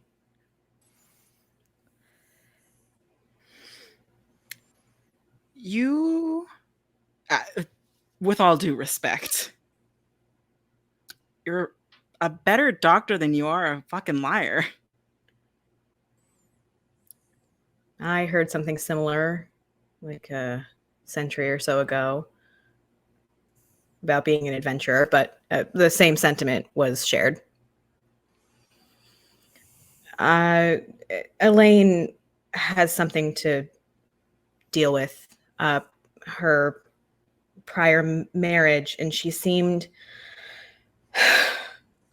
You both know people, really. You get the feelings thing, right? Great. So she said I shouldn't go with her, but she seemed like she wanted me to go with her. What is that? That's a trap. I knew it. Well, it's not a trap. I think the moment that Stormy says that, Lara's like, well, it's not a trap. So it's a trap that's not a trap. Right. There's just no right answer. Like if you go with her, she's gonna feel like you're not trusting her. And if you don't go with her, she's gonna feel like you weren't there when she needed you. So there really isn't a right choice. So you should do what you want to do. But the answer is that you should be with her. This is why I don't do people, and none of it makes any sense. At that precise moment, Dr. Peachtree rushes into the lounge and says, have you seen oh, there you are. Okay. The biopsy results just came back. Labs sped through everything. Have you seen Dr. Parr and Miss Smallwood? We need everyone on deck. In Dr. Haven's office. Can we like be walking out kind of around this time? Yeah, you walk out, and at this point you both exit the elevator together. And as Dr. Peachtree walks out of the lounge to look for all of you, she sees the two of you exit the elevator together, and there's a pause. as she looks at the both of you. And then she sort of she just there's an expression across her face. Go ahead, Yes. Dr. Parr. Dr. Parr sees this expression and then like literally is walking towards her, probably faster than Nisha. And I just like put a finger up and I say, whatever this look is, whatever you're thinking, stop thinking it. I was just thinking about the lab results that just came in. Oh, good. And I put my hand out. Oh, okay. Actually, we're all going to Dr. Haven's office because we're just going to do the rundown real quick, and then, I believe Dr. Verglas also asked for Nurse Tara to be brought in, so we should. Yeah. Yes. Okay. She just walks away very, very quickly. And before she walks away, Nisha calmly goes up to Dr. Peachtree and just says, "Hey, Hey. you're doing good." Okay. And that's like the last bit of warmth before Bill or Nisha comes in and says, "You don't dip the pleasure pen in the business ink. I don't know what that means, but okay. You don't repeat it." Don't dip the pleasure nib in the business ink. Exactly. Okay. Okay. I'll think about that. That's good advice. Mm-hmm. All right. Lab. Go. Walks away. And Do you you all really need to bully that one? Parr looks back at you and just has this incredulous look on their face. And Z says, I don't know what you're talking about. That's not what the entire hall says. As Lara says this, Lara you continues just walk to look at by. Rowan. Just drive by. Thank you, her. Doctor. You're able to fool other people, and I know I'm always oblivious. Don't bullshit me. No bullshit here. And I'm gonna walk away and follow Dr. Sunito. Why the fuck you lying? I don't know what I'm doing. I know exactly what I'm doing. So all of you file into Dr. Haven's office, and Dr. Haven is always quivering, but this time with excitement. Quiver break. Nisha takes a step back. It's definitely more energetic than usual, this quivering. And Another she step back. says, "Oh, thank you, Doctor Miss Smallwood. If you close the door, please." Wonderful. We have the results, and this is the most unprecedented thing we have ever seen in the 500 years of history here at Waterdeep General Hospital. Isn't that correct, Doctor? And she looks at Dr. Druzadil, the mind flayer, and he says psychically to everyone, "Oh, well, yes.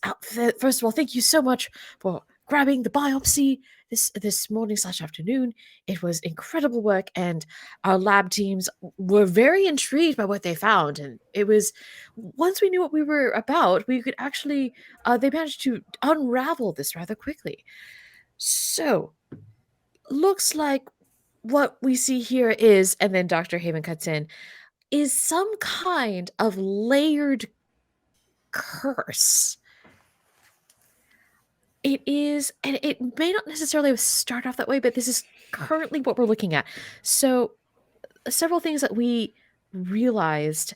Well, first of all, something was making both Patricia and Flannery quite warm. I mean, they were running fevers this whole time, and we weren't really sure why, but they were losing quite a bit of body, like just general fluids and whatnot. So we were able to keep them, of course, sustained for a really long time. But it seems like the electricity is really what is pushing this particular amalgam of conditions into an interesting layered state.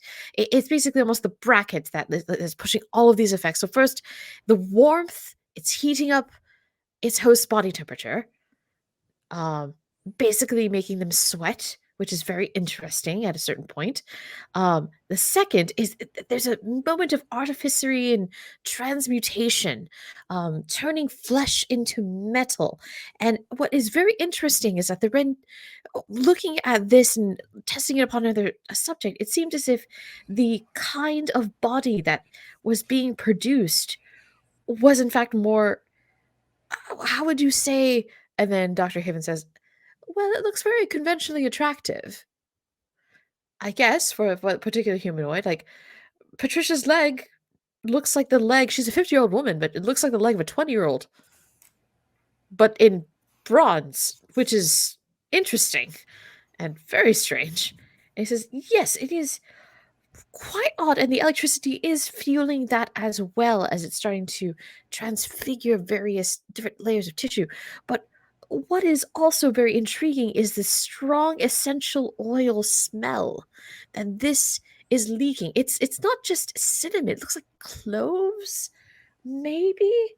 Dr. Haven says, yes, it seems like this, and as we all know, sometimes magical creations need some certain components and spells, so it could be that the oils are just what is helping synthesize everything together.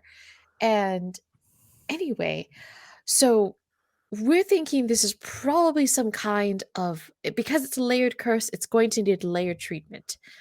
And I think this is where all of you step in, though perhaps as you four perhaps come up with a layered spell solution in order to treat this.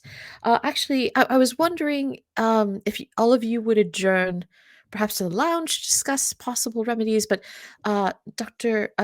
Miss Smallwood, if you wouldn't mind staying, we actually would like you to be in the room as we talk to to Nurse Terra, if that's all right. Dr. Verglas, would you also like to stay in the room? I know you called for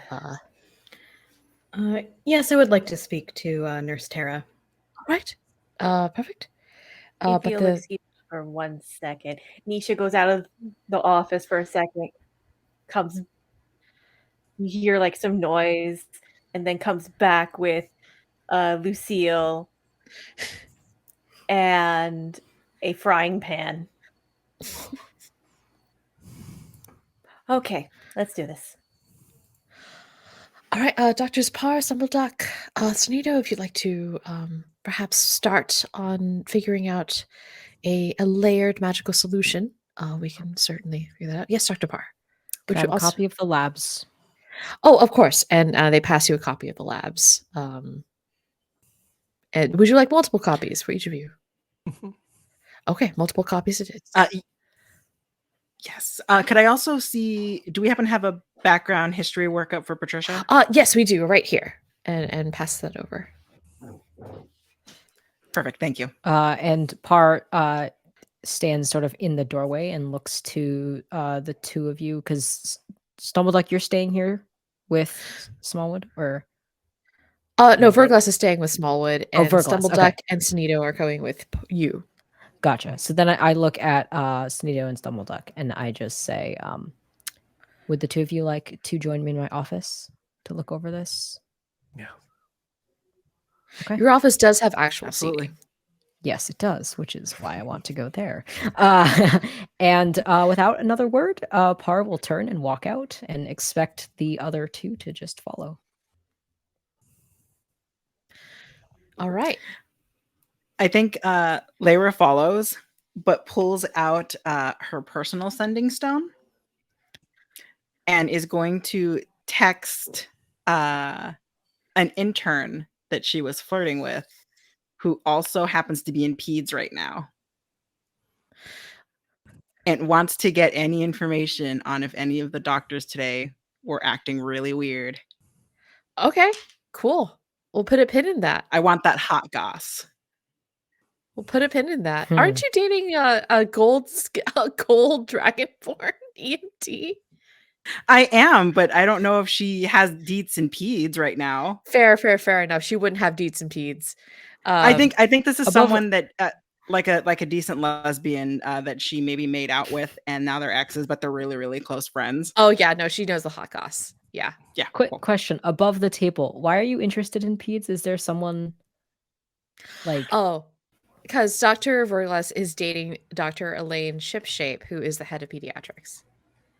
right? Okay, gotcha. Yeah, and I see. Rowan just shared that there was a weird call and there's weird relationship stuff. So Lara kind of wants to help and also is like, ooh, what's this goss? I see. Very, very cool. But yes, the right. three of us head to my office. Amazing. So, turning back to Dr. Verglass and Misha Smallwood, the four of you remain in Dr. Haven's office, and Nurse Tara is brought in, and she is also a human. She is in her 40s. Has a kind of like a comfortable, like, um, soft curves, bobbed brown hair, um, a sensible pair of shoes, very sensible scrubs. Uh, does bother to put on a tiny bit of makeup, but not too much, as it would be unseemly. But both of you, I think, kind of know her. She's been in the hospital for a really, really long time. But both of you know her as being a kind of a little bit of a loudmouth and the kind of person who really likes to advise people even when they don't really need or want her advice. Nisha's just tapping the hilt of Lucille, waiting. So she walks in and she says, yes, hi. I was asked to, should I?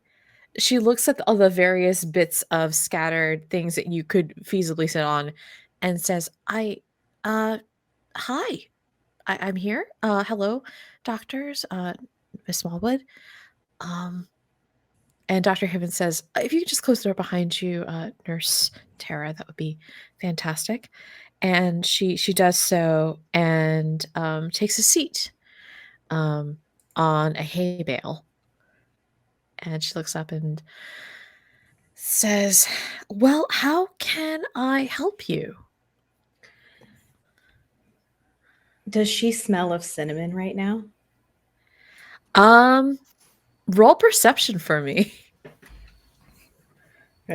My turn to take a sniff. Roll for sniffing. Oh, wow. 25. Today she smells like lavender. Thank you for coming, Nurse Tara.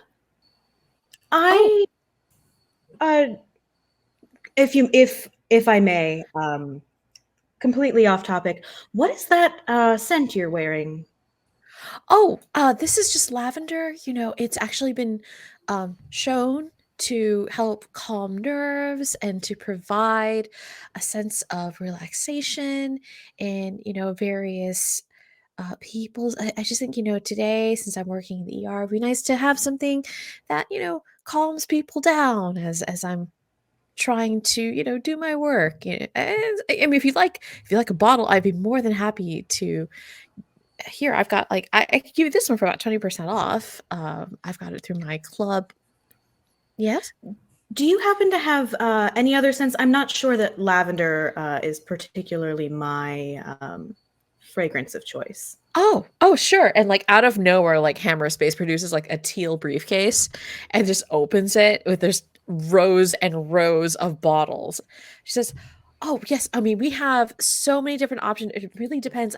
Actually, this is amazing. I've never had the opportunity to speak to so many people in one room about my family business before. This is fantastic. So, yes, since you are in diagnostics, here's frankincense, which is really great for immune system boosting. And then there's also, of course, cloves and cinnamon. That's great for just Oh, keeping cinnamon. away. Yes.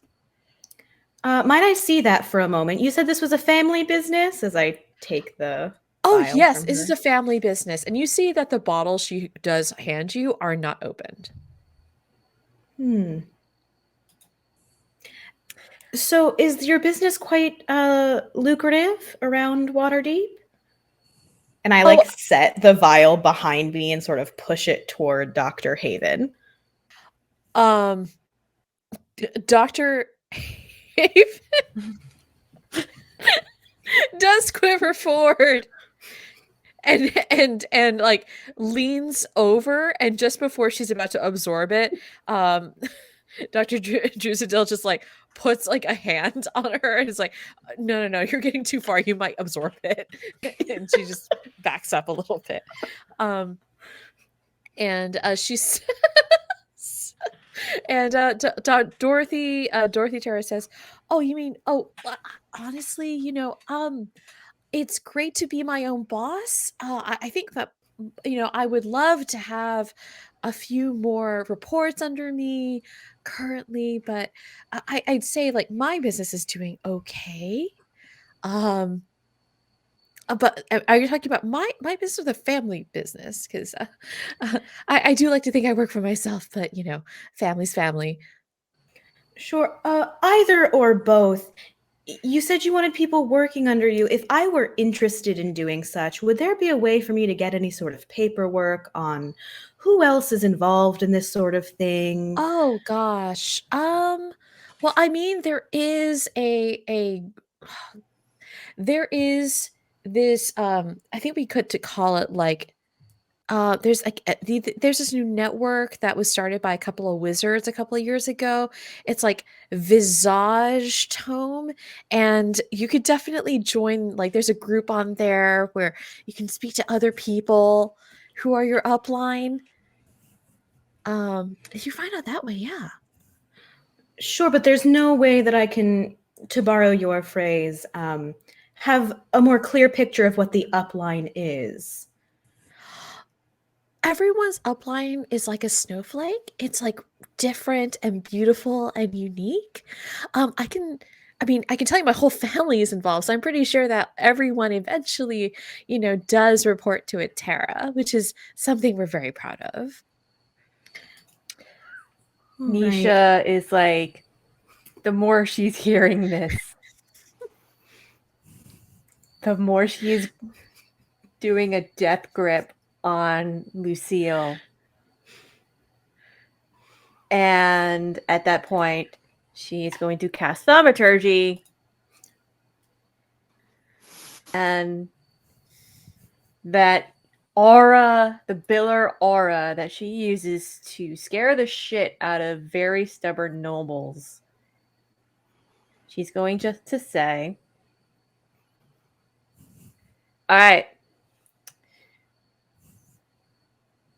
have you ever tested this shit? Oh, me personally, or the family. I mean, everything that comes out of the Terra family organization is verified, through, we do have a lot of really great testimonies from our customers. That wasn't what I And asked. I guess no, not scientifically. You But, didn't test this shit out on yourself? oh, I mean, I do wear a lot of these essential oils on a day-to-day basis. Yes, like today I've got the lavender, and then tomorrow, I mean, I hear that there's something going around, so I might try. There's one I think that's called like thieves oil, which is like this very rogue. It's got like a rogue I'm gonna sort of thing to it. focus. And you hear like the rumblings of the billing department. If this were a JoJo meme, you would hear the do do do do do do do. And you know the falafel guy? Oh gosh, Flannery, yes, such a sweet boy. I heard he Did was you dating. sell him any of your shit? I mean, I didn't sell him any of my stuff, but I knew that he was interested in maybe getting involved, so I gave the number of my cousin. I'm gonna need names. Okay. Sure. I believe I just gave him my cousin's name. It's actually it's Joanne. Joanne Terra? Address now. She gives you an address that's basically like it's one of the founding 76. Actually, you would know that the family Terra is one of the 76 founders of Waterdeep. She takes a deep breath and only gets angrier.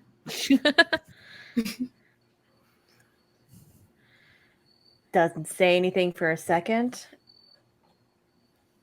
And I want to say.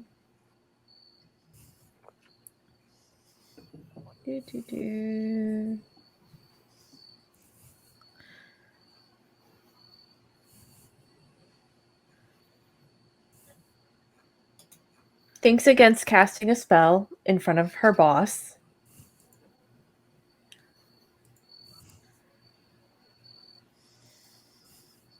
And just says, there's good reason to think that the stuff you're selling is why Falafel Guy is in the hospital right now. What?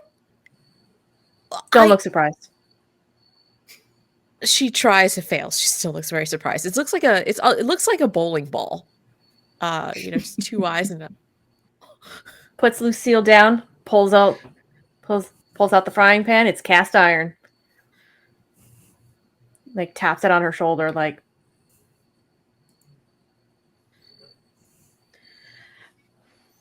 you know how much shit I'm gonna have to deal with and go into the old tomes for this? No.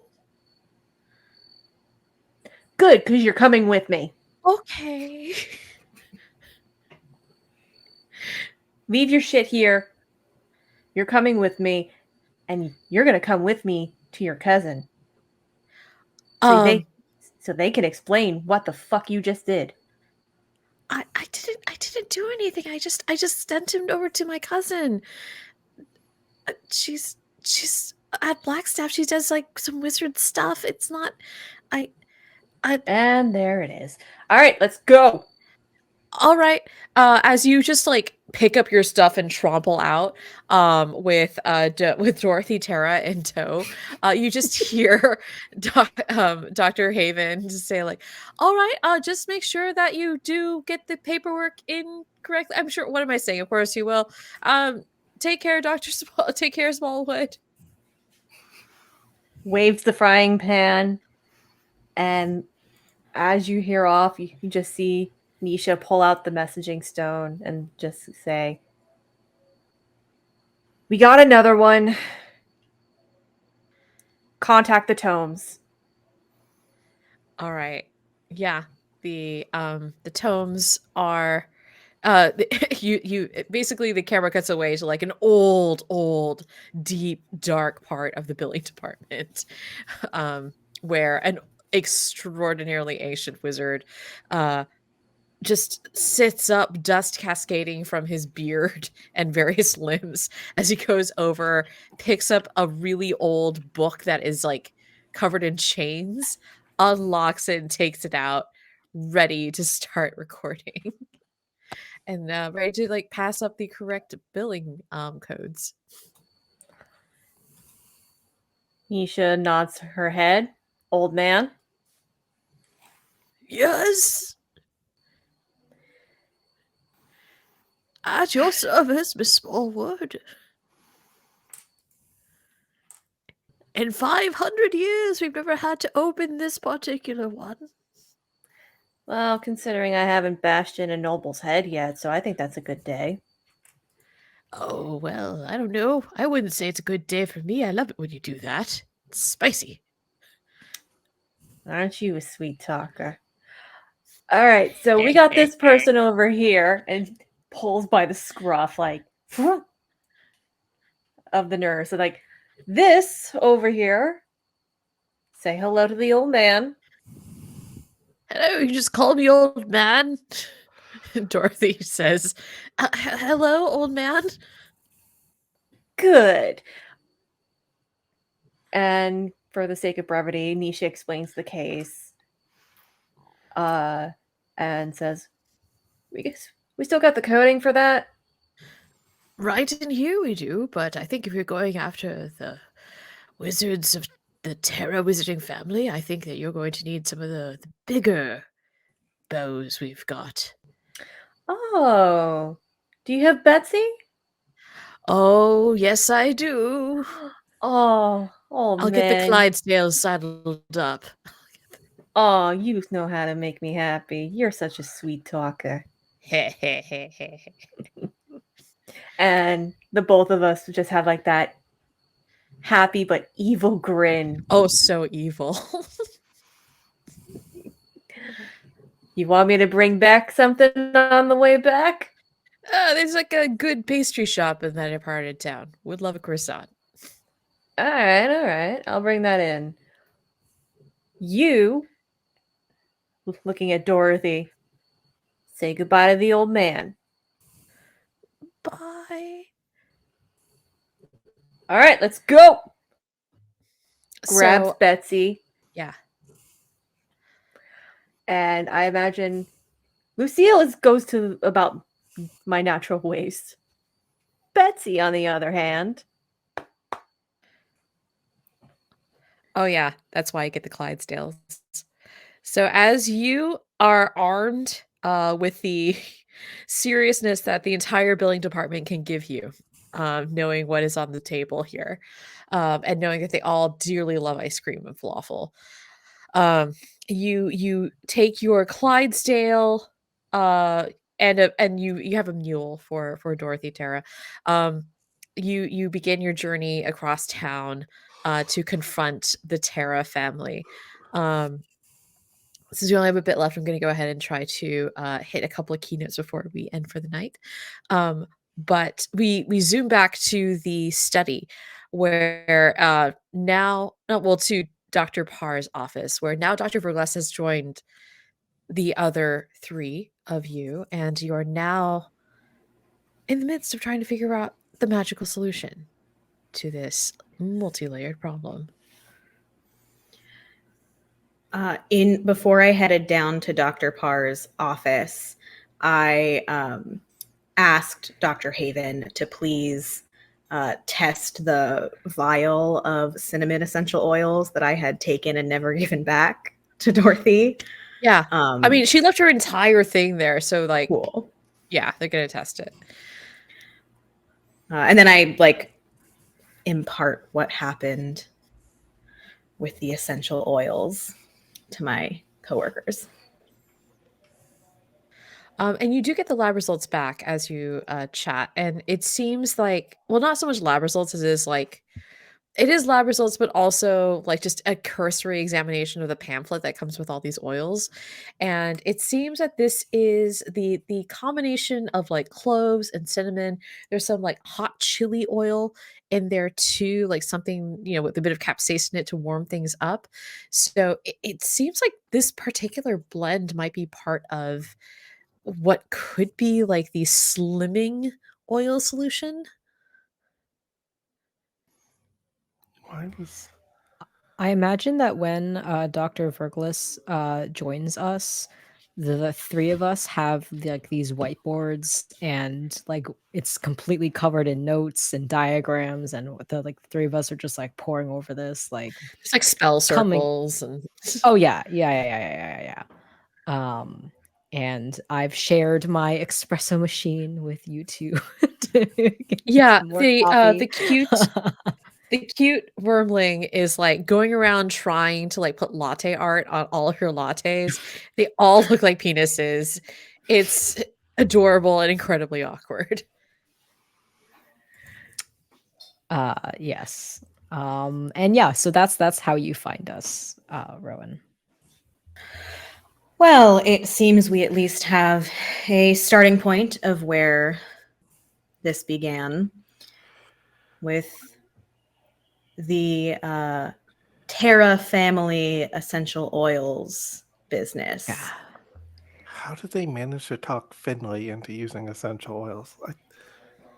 They're real smooth talkers, I'll tell you that much.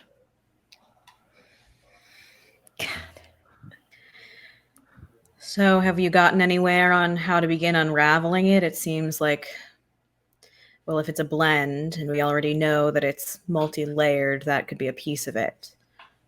Many components probably used in spells as well. Well, it's delicate, but I had the idea that if the electricity of whatever this is doing is fighting Finley's electricity, maybe I could just join the fight, and it would take some precision, but That's perhaps not a bad call. And Lyra like flips over her dry erase board and then proceeds to start drawing out like mini blueprints very quickly, and is like, I could in theory create pressure point places similar to the charging stations in the ortho floor. Could give you points to perhaps hit certain joints to be able to back his own energy while one of us is maybe doing a somatic heal. yeah. But if it's also a curse, we do need to perhaps see what else is in those. She kind of gestures to the paperwork and the various readouts. I can do We've some... already- Oh, go ahead. Well, we've already tried to spell curse, right? Mm-hmm. Yeah. Okay. You were saying? I have some curse-breaking restorative abilities that I can lend to this, but I think if anything, it would have to be multiple things at the same time. Simply breaking the curse wasn't enough. Yeah, just hit it on multiple fronts all at the same time. In the background of this shot, there's like detox with like a question marks to like try and get the stuff out of the system, et cetera, et cetera. Like we have entertained all possible solutions here. And at the very bottom, lupus is crossed out. Yeah, lupus is crossed out. There's emphatically in like all IBS caps, crossed it's out. never lupus. Would one of you like to make a medicine check for me? Sure, I'll do it. Okay. Can I make an argument that Stumbleduck can roll with advantage to represent all of us having worked on this for the past couple hours or so? 100%. You can roll Okay, with advantage. great. Ooh, that's even better. So that's a 23. Hell yeah. Do you realize that Dr. Burglas is 100% correct? This is because it's a layered situation. You need to address all of these things. The question is it going to be all at once or is it in sequence? But either way, you need multiple people in the room with magical ability in order to break this down. Well, So it's not that dispel curse didn't work. It's just that it needs a combination of other dispelling and restorative and perhaps even your electricity powers in order to actually get rid of this whole thing. yeah, it can take on one of us at a time trying to dispel the curse, but it can't take a combined effort. So what you're saying is we need to form Dr. Voltron. What's Voltron? What's a Voltron? Something from my travels in the astral sea.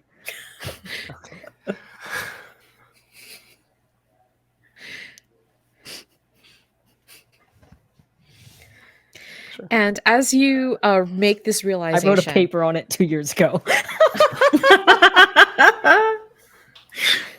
I think as like Stormy mentions, like we all need to, it has to be multiple fronts happening at once. Lyra points her finger at Dr. Verglis's written detox question mark and then says, do you think we could use the mimics? It's just like slugs sucking out venomous information and toxins out of muscles. Anyone who wants to answer that, make a medicine check for me or an arcana check, because this is also a magical monster. 18 medicine. Okay. 18 medicine. You get the you just wrestled a mimic out of a man's mouth yesterday, but also you have been adventuring for a very long time. Unless you could get like, like the scrubbing bubbles commercials, Mhm. very, very tiny. Unless you Mhm. got the mimics that small and like got them to just eat those bits, it would just chomp like the whole thing. It's an interesting idea, Lyra. There would have to be quite a few eventualities, certainalities in place. It might be worth a call to the mimic farm where we ship out the mimics we remove from adventurers. I believe we were just making a trip over there with a mimic yesterday.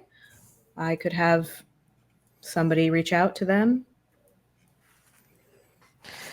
No stone unturned, I suppose. Just a suggestion. At the very least, we could also just use the gigantic leeches from the orthopedic department. Ah, yes, the gigantic leeches. But yeah, the idea of a micro mimic is actually not a bad one. I'll send on a sending stone some message to have somebody contact the farm to see if we have micro mimics who are perhaps trained in their rehabilitation and could suck out specific things. I don't know. They're like little fish that like do pedicures. Yeah. Cool. So as you come across this revelation that you need to attack on multiple different levels, and that is the cure for solving this, for reversing it. We're going to cut over to Nisha Smallwood, who you have made it to this incredibly palatial estate on the other side of town, the Terra Mansion, and you have been admitted to the parlor essentially, with your giant crossbow, Dorothy in tow, um, just looking really terrified. And eventually a beautiful blonde human woman comes out. Her hair, unlike Dr. Peachtree, is like straightened. You can tell she's like well kept in an I have a lot of great skincare because I'm very, very rich sort of way. Also, I get strategic Botox done. She comes out and she sits down. She says, "Hello, how may I be of service to you? We are huge patrons of Waterdeep General Hospital. We, the Terra family, have also been committed to a healthy lifestyle for a long." Yes. Oh, okay, sure. Nisha and takes a deep breath, leans forward.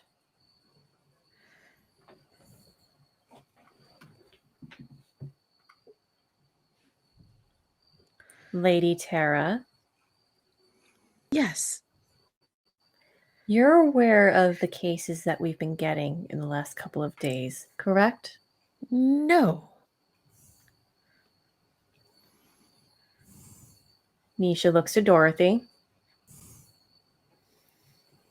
and in a very calm voice, icily calm, the kind that a parent, when they're royally pissed off at their child for screwing up, says,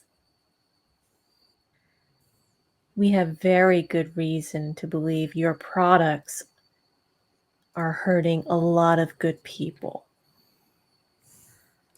Oh. Oh, that is And I had to go unfortunate. to the tomes. Oh. I see. That is I'm sorry to hear that. We would be more than happy to uh, cover any hospital expenses that may have incurred as a result of our actions, but to our knowledge, we have not been privy to any. Perhaps if I took a look at what's going on, I do have some cleric training in addition to my wizard degree, but would love to perhaps examine what's going on because I am unfamiliar with these cases.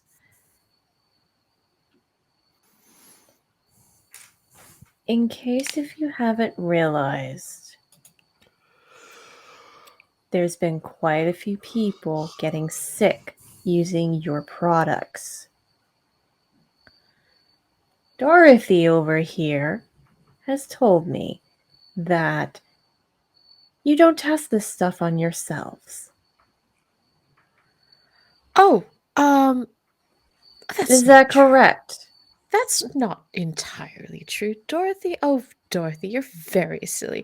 No, I do test all of these things upon my own person, and I can let you know I have never suffered any ill side effects. She just stares. And very, very quietly cast thaumaturgy again. Okay. That Biller aura comes out.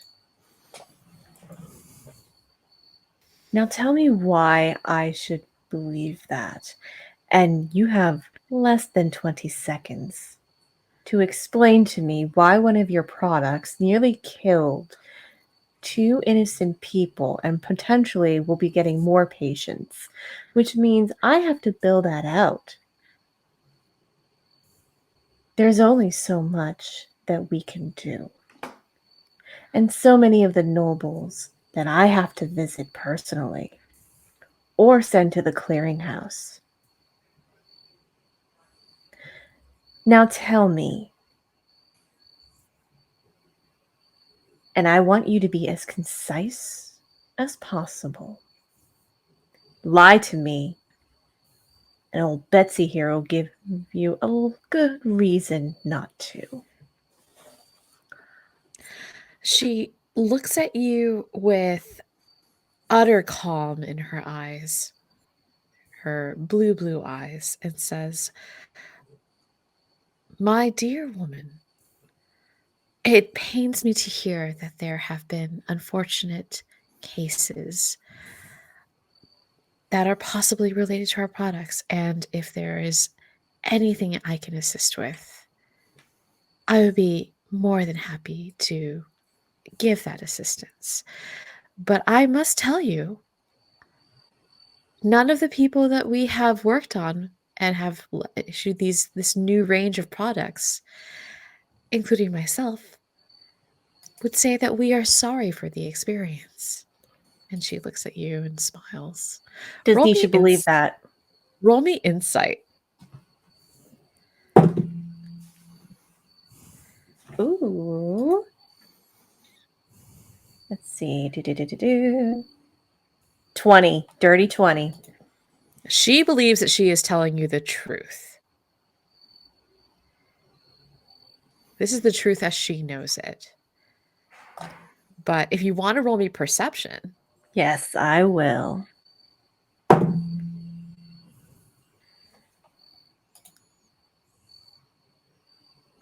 13. you're drinking iced tea. Or at least there's iced tea. And you notice that it's a warm, it's like a, even though it's a brisk day, the inside is warm. The inside of her house is warm. There's a little bit of condensation on the glass. And there's a little bit of condensation on her fingers.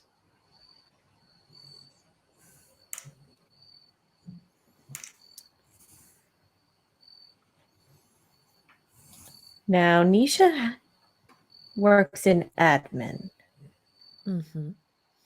but they also have a little bit of training as a cleric. Mm-hmm.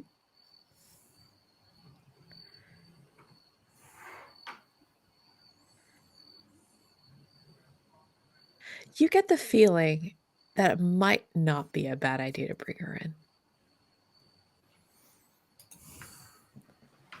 All right, Miss Tara. I will be very honest with you. I want every bit of your stores, what you have right now, what you plan on selling. I want that brought to the hospital. And I want shall it bring that and I over want it personally. done within the hour. As I said, I And I shall want bring them you to over come with me. Oh, all right, then I shall have my brother bring them over personally while I go with you now. You are not to say a word to Dorothy, and Dorothy is not to say a word to you. We hardly talk as it is, sure. And if I find out that there's anything here that requires me to do overtime, that requires me to have another week with no sleep, I will come back. I'll bring Betsy here, and I'll bring the entire power and all the firepower of both the billing department and the clearinghouse on you. Is that She understood? smiles. It is understood. Smiles. Wipe that Smiles. smile off your face right now. Get your shit. Let's go. Gets up, doesn't even touch the drink. Let's move, or else I start firing. She puts down her glass and makes claps for her servants to assemble everything that you've asked for. Tick tock. All right. Well, I'll have the horse saddled and I'll be returning with you. No, you're back to coming with me. Yes, I will be returning with you. You'll be riding on the mule. Oh, all right. All right, what? All right, I'll be on the mule. No. All right, Miss Smallwood. All right, Miss Smallwood. Good.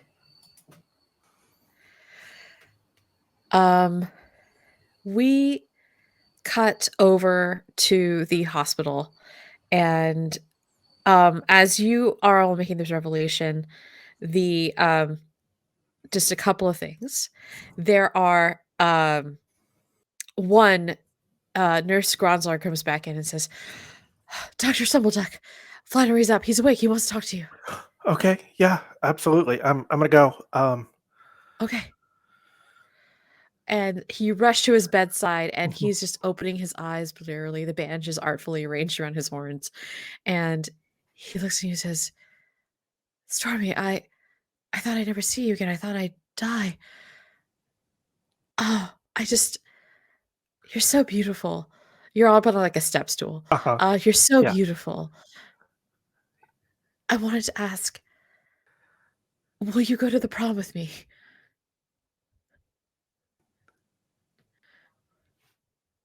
Of course. Yeah.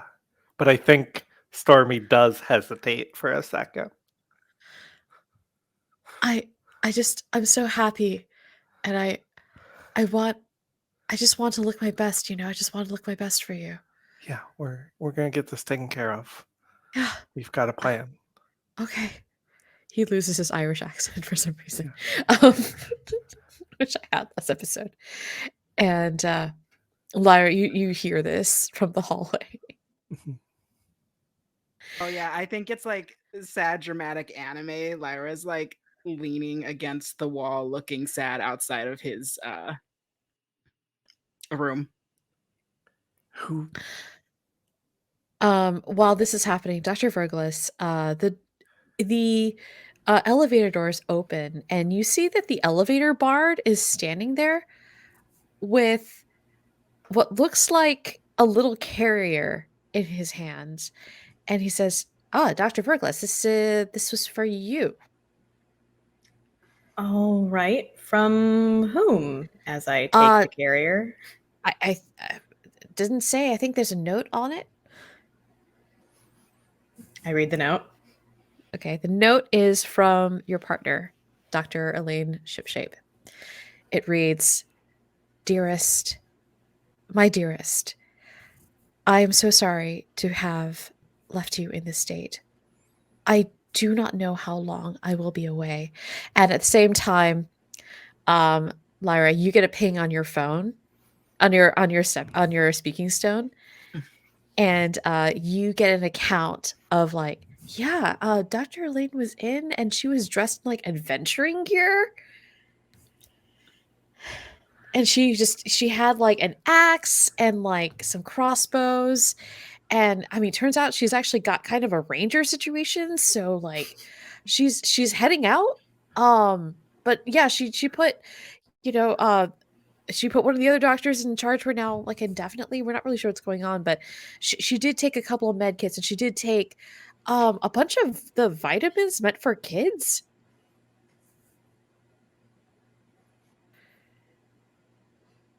And then you get that, and then the camera flashes back to Dr. Verglas and says, "My darling, I am so sorry I have to leave. Unfortunately, something has happened. I cannot speak of it for fear of what may happen to those who are also involved. I don't want to wish them harm, but unfortunately, this does mean that I I have to I have to hurt you like this, and I know how you struggle to relate to other people, and I hope that this will give you some comfort, that she will give you some comfort on those lonely nights while I'm away." And you hear like a little meow come from inside the carrier. And as you look inside it, there's like a little tabby kitten inside the carrier. And then the voiceover goes, "I love you so much. I'll be back as soon as I can. You're Elaine. P.S. Keep things shipshape."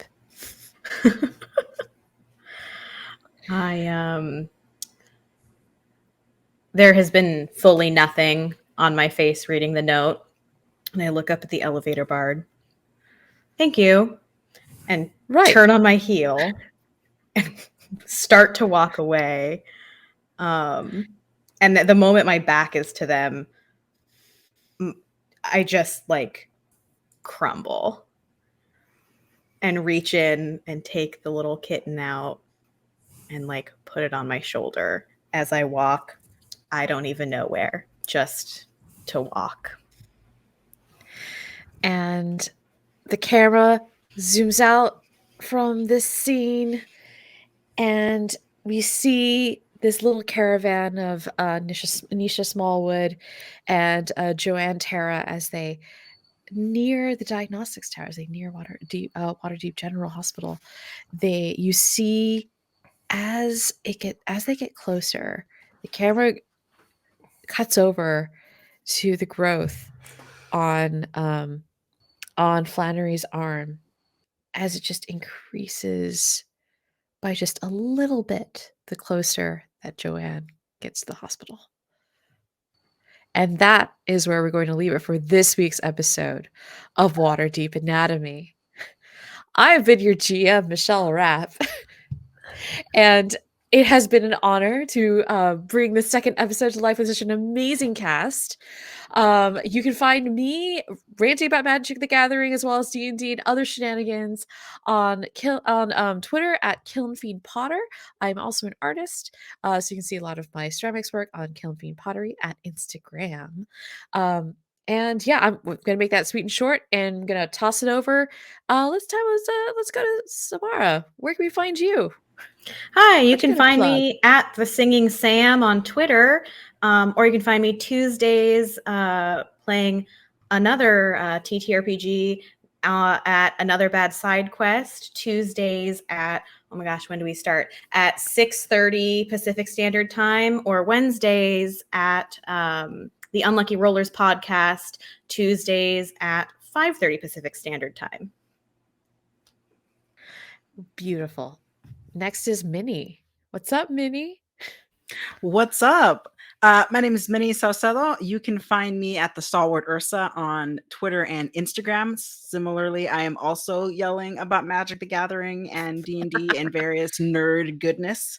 And I am also on another TTRPG game over at Friends Who Roll Dice. I play Counselor Noemi, excuse me, for Camp Carnage, a kind of slasher throwback to a bunch of people trying to survive something during summer camp. That's every other Thursday at 7 p.m. Eastern. So you should check it out. I probably won't die. Maybe. Amazing. Speaking of not die, hey, it's Jay. Hello, everyone. My name is Jay. Thank you so much for tuning in today. I use they, them. Well, that kind of rhymed. You can find me on Twitter at Nolawoo and at Knowledgeaws if you'd like to see my artwork. I am a professional illustrator and art director working full time here in tabletop games. Besides the art things, I also do voice acting, sensitivity reading, cultural consulting, TTRPG content creation, and actual play stream performance. If you'd like to see me in other games, the best place to keep up to date with all of that stuff is going to be on my Twitter, which again is at Nolawoo. Next week, Friday, I am going to be in the season finale, or just the finale of 13 Hours, which is a Vampire the Masquerade game. Yesterday, I was a guest star for their episode, and I was invited back for their finale. So I'm very excited for that. If you like time loops shenanigans plus vampires, it's going to be a good time, and that's going to be over on TTRPG at, I believe, 8:30 p.m. Eastern time. But yes, thank you so much for having me, and I'm moving this weekend, so I'm very excited for that as well. Yeah. All right. Next is Shears. What's up? Where can we find you? What are you up to? Well, you can find me on Twitch at twitch.tv/bloodthreadshears, all one word. You can find me on Twitter at pinupac87.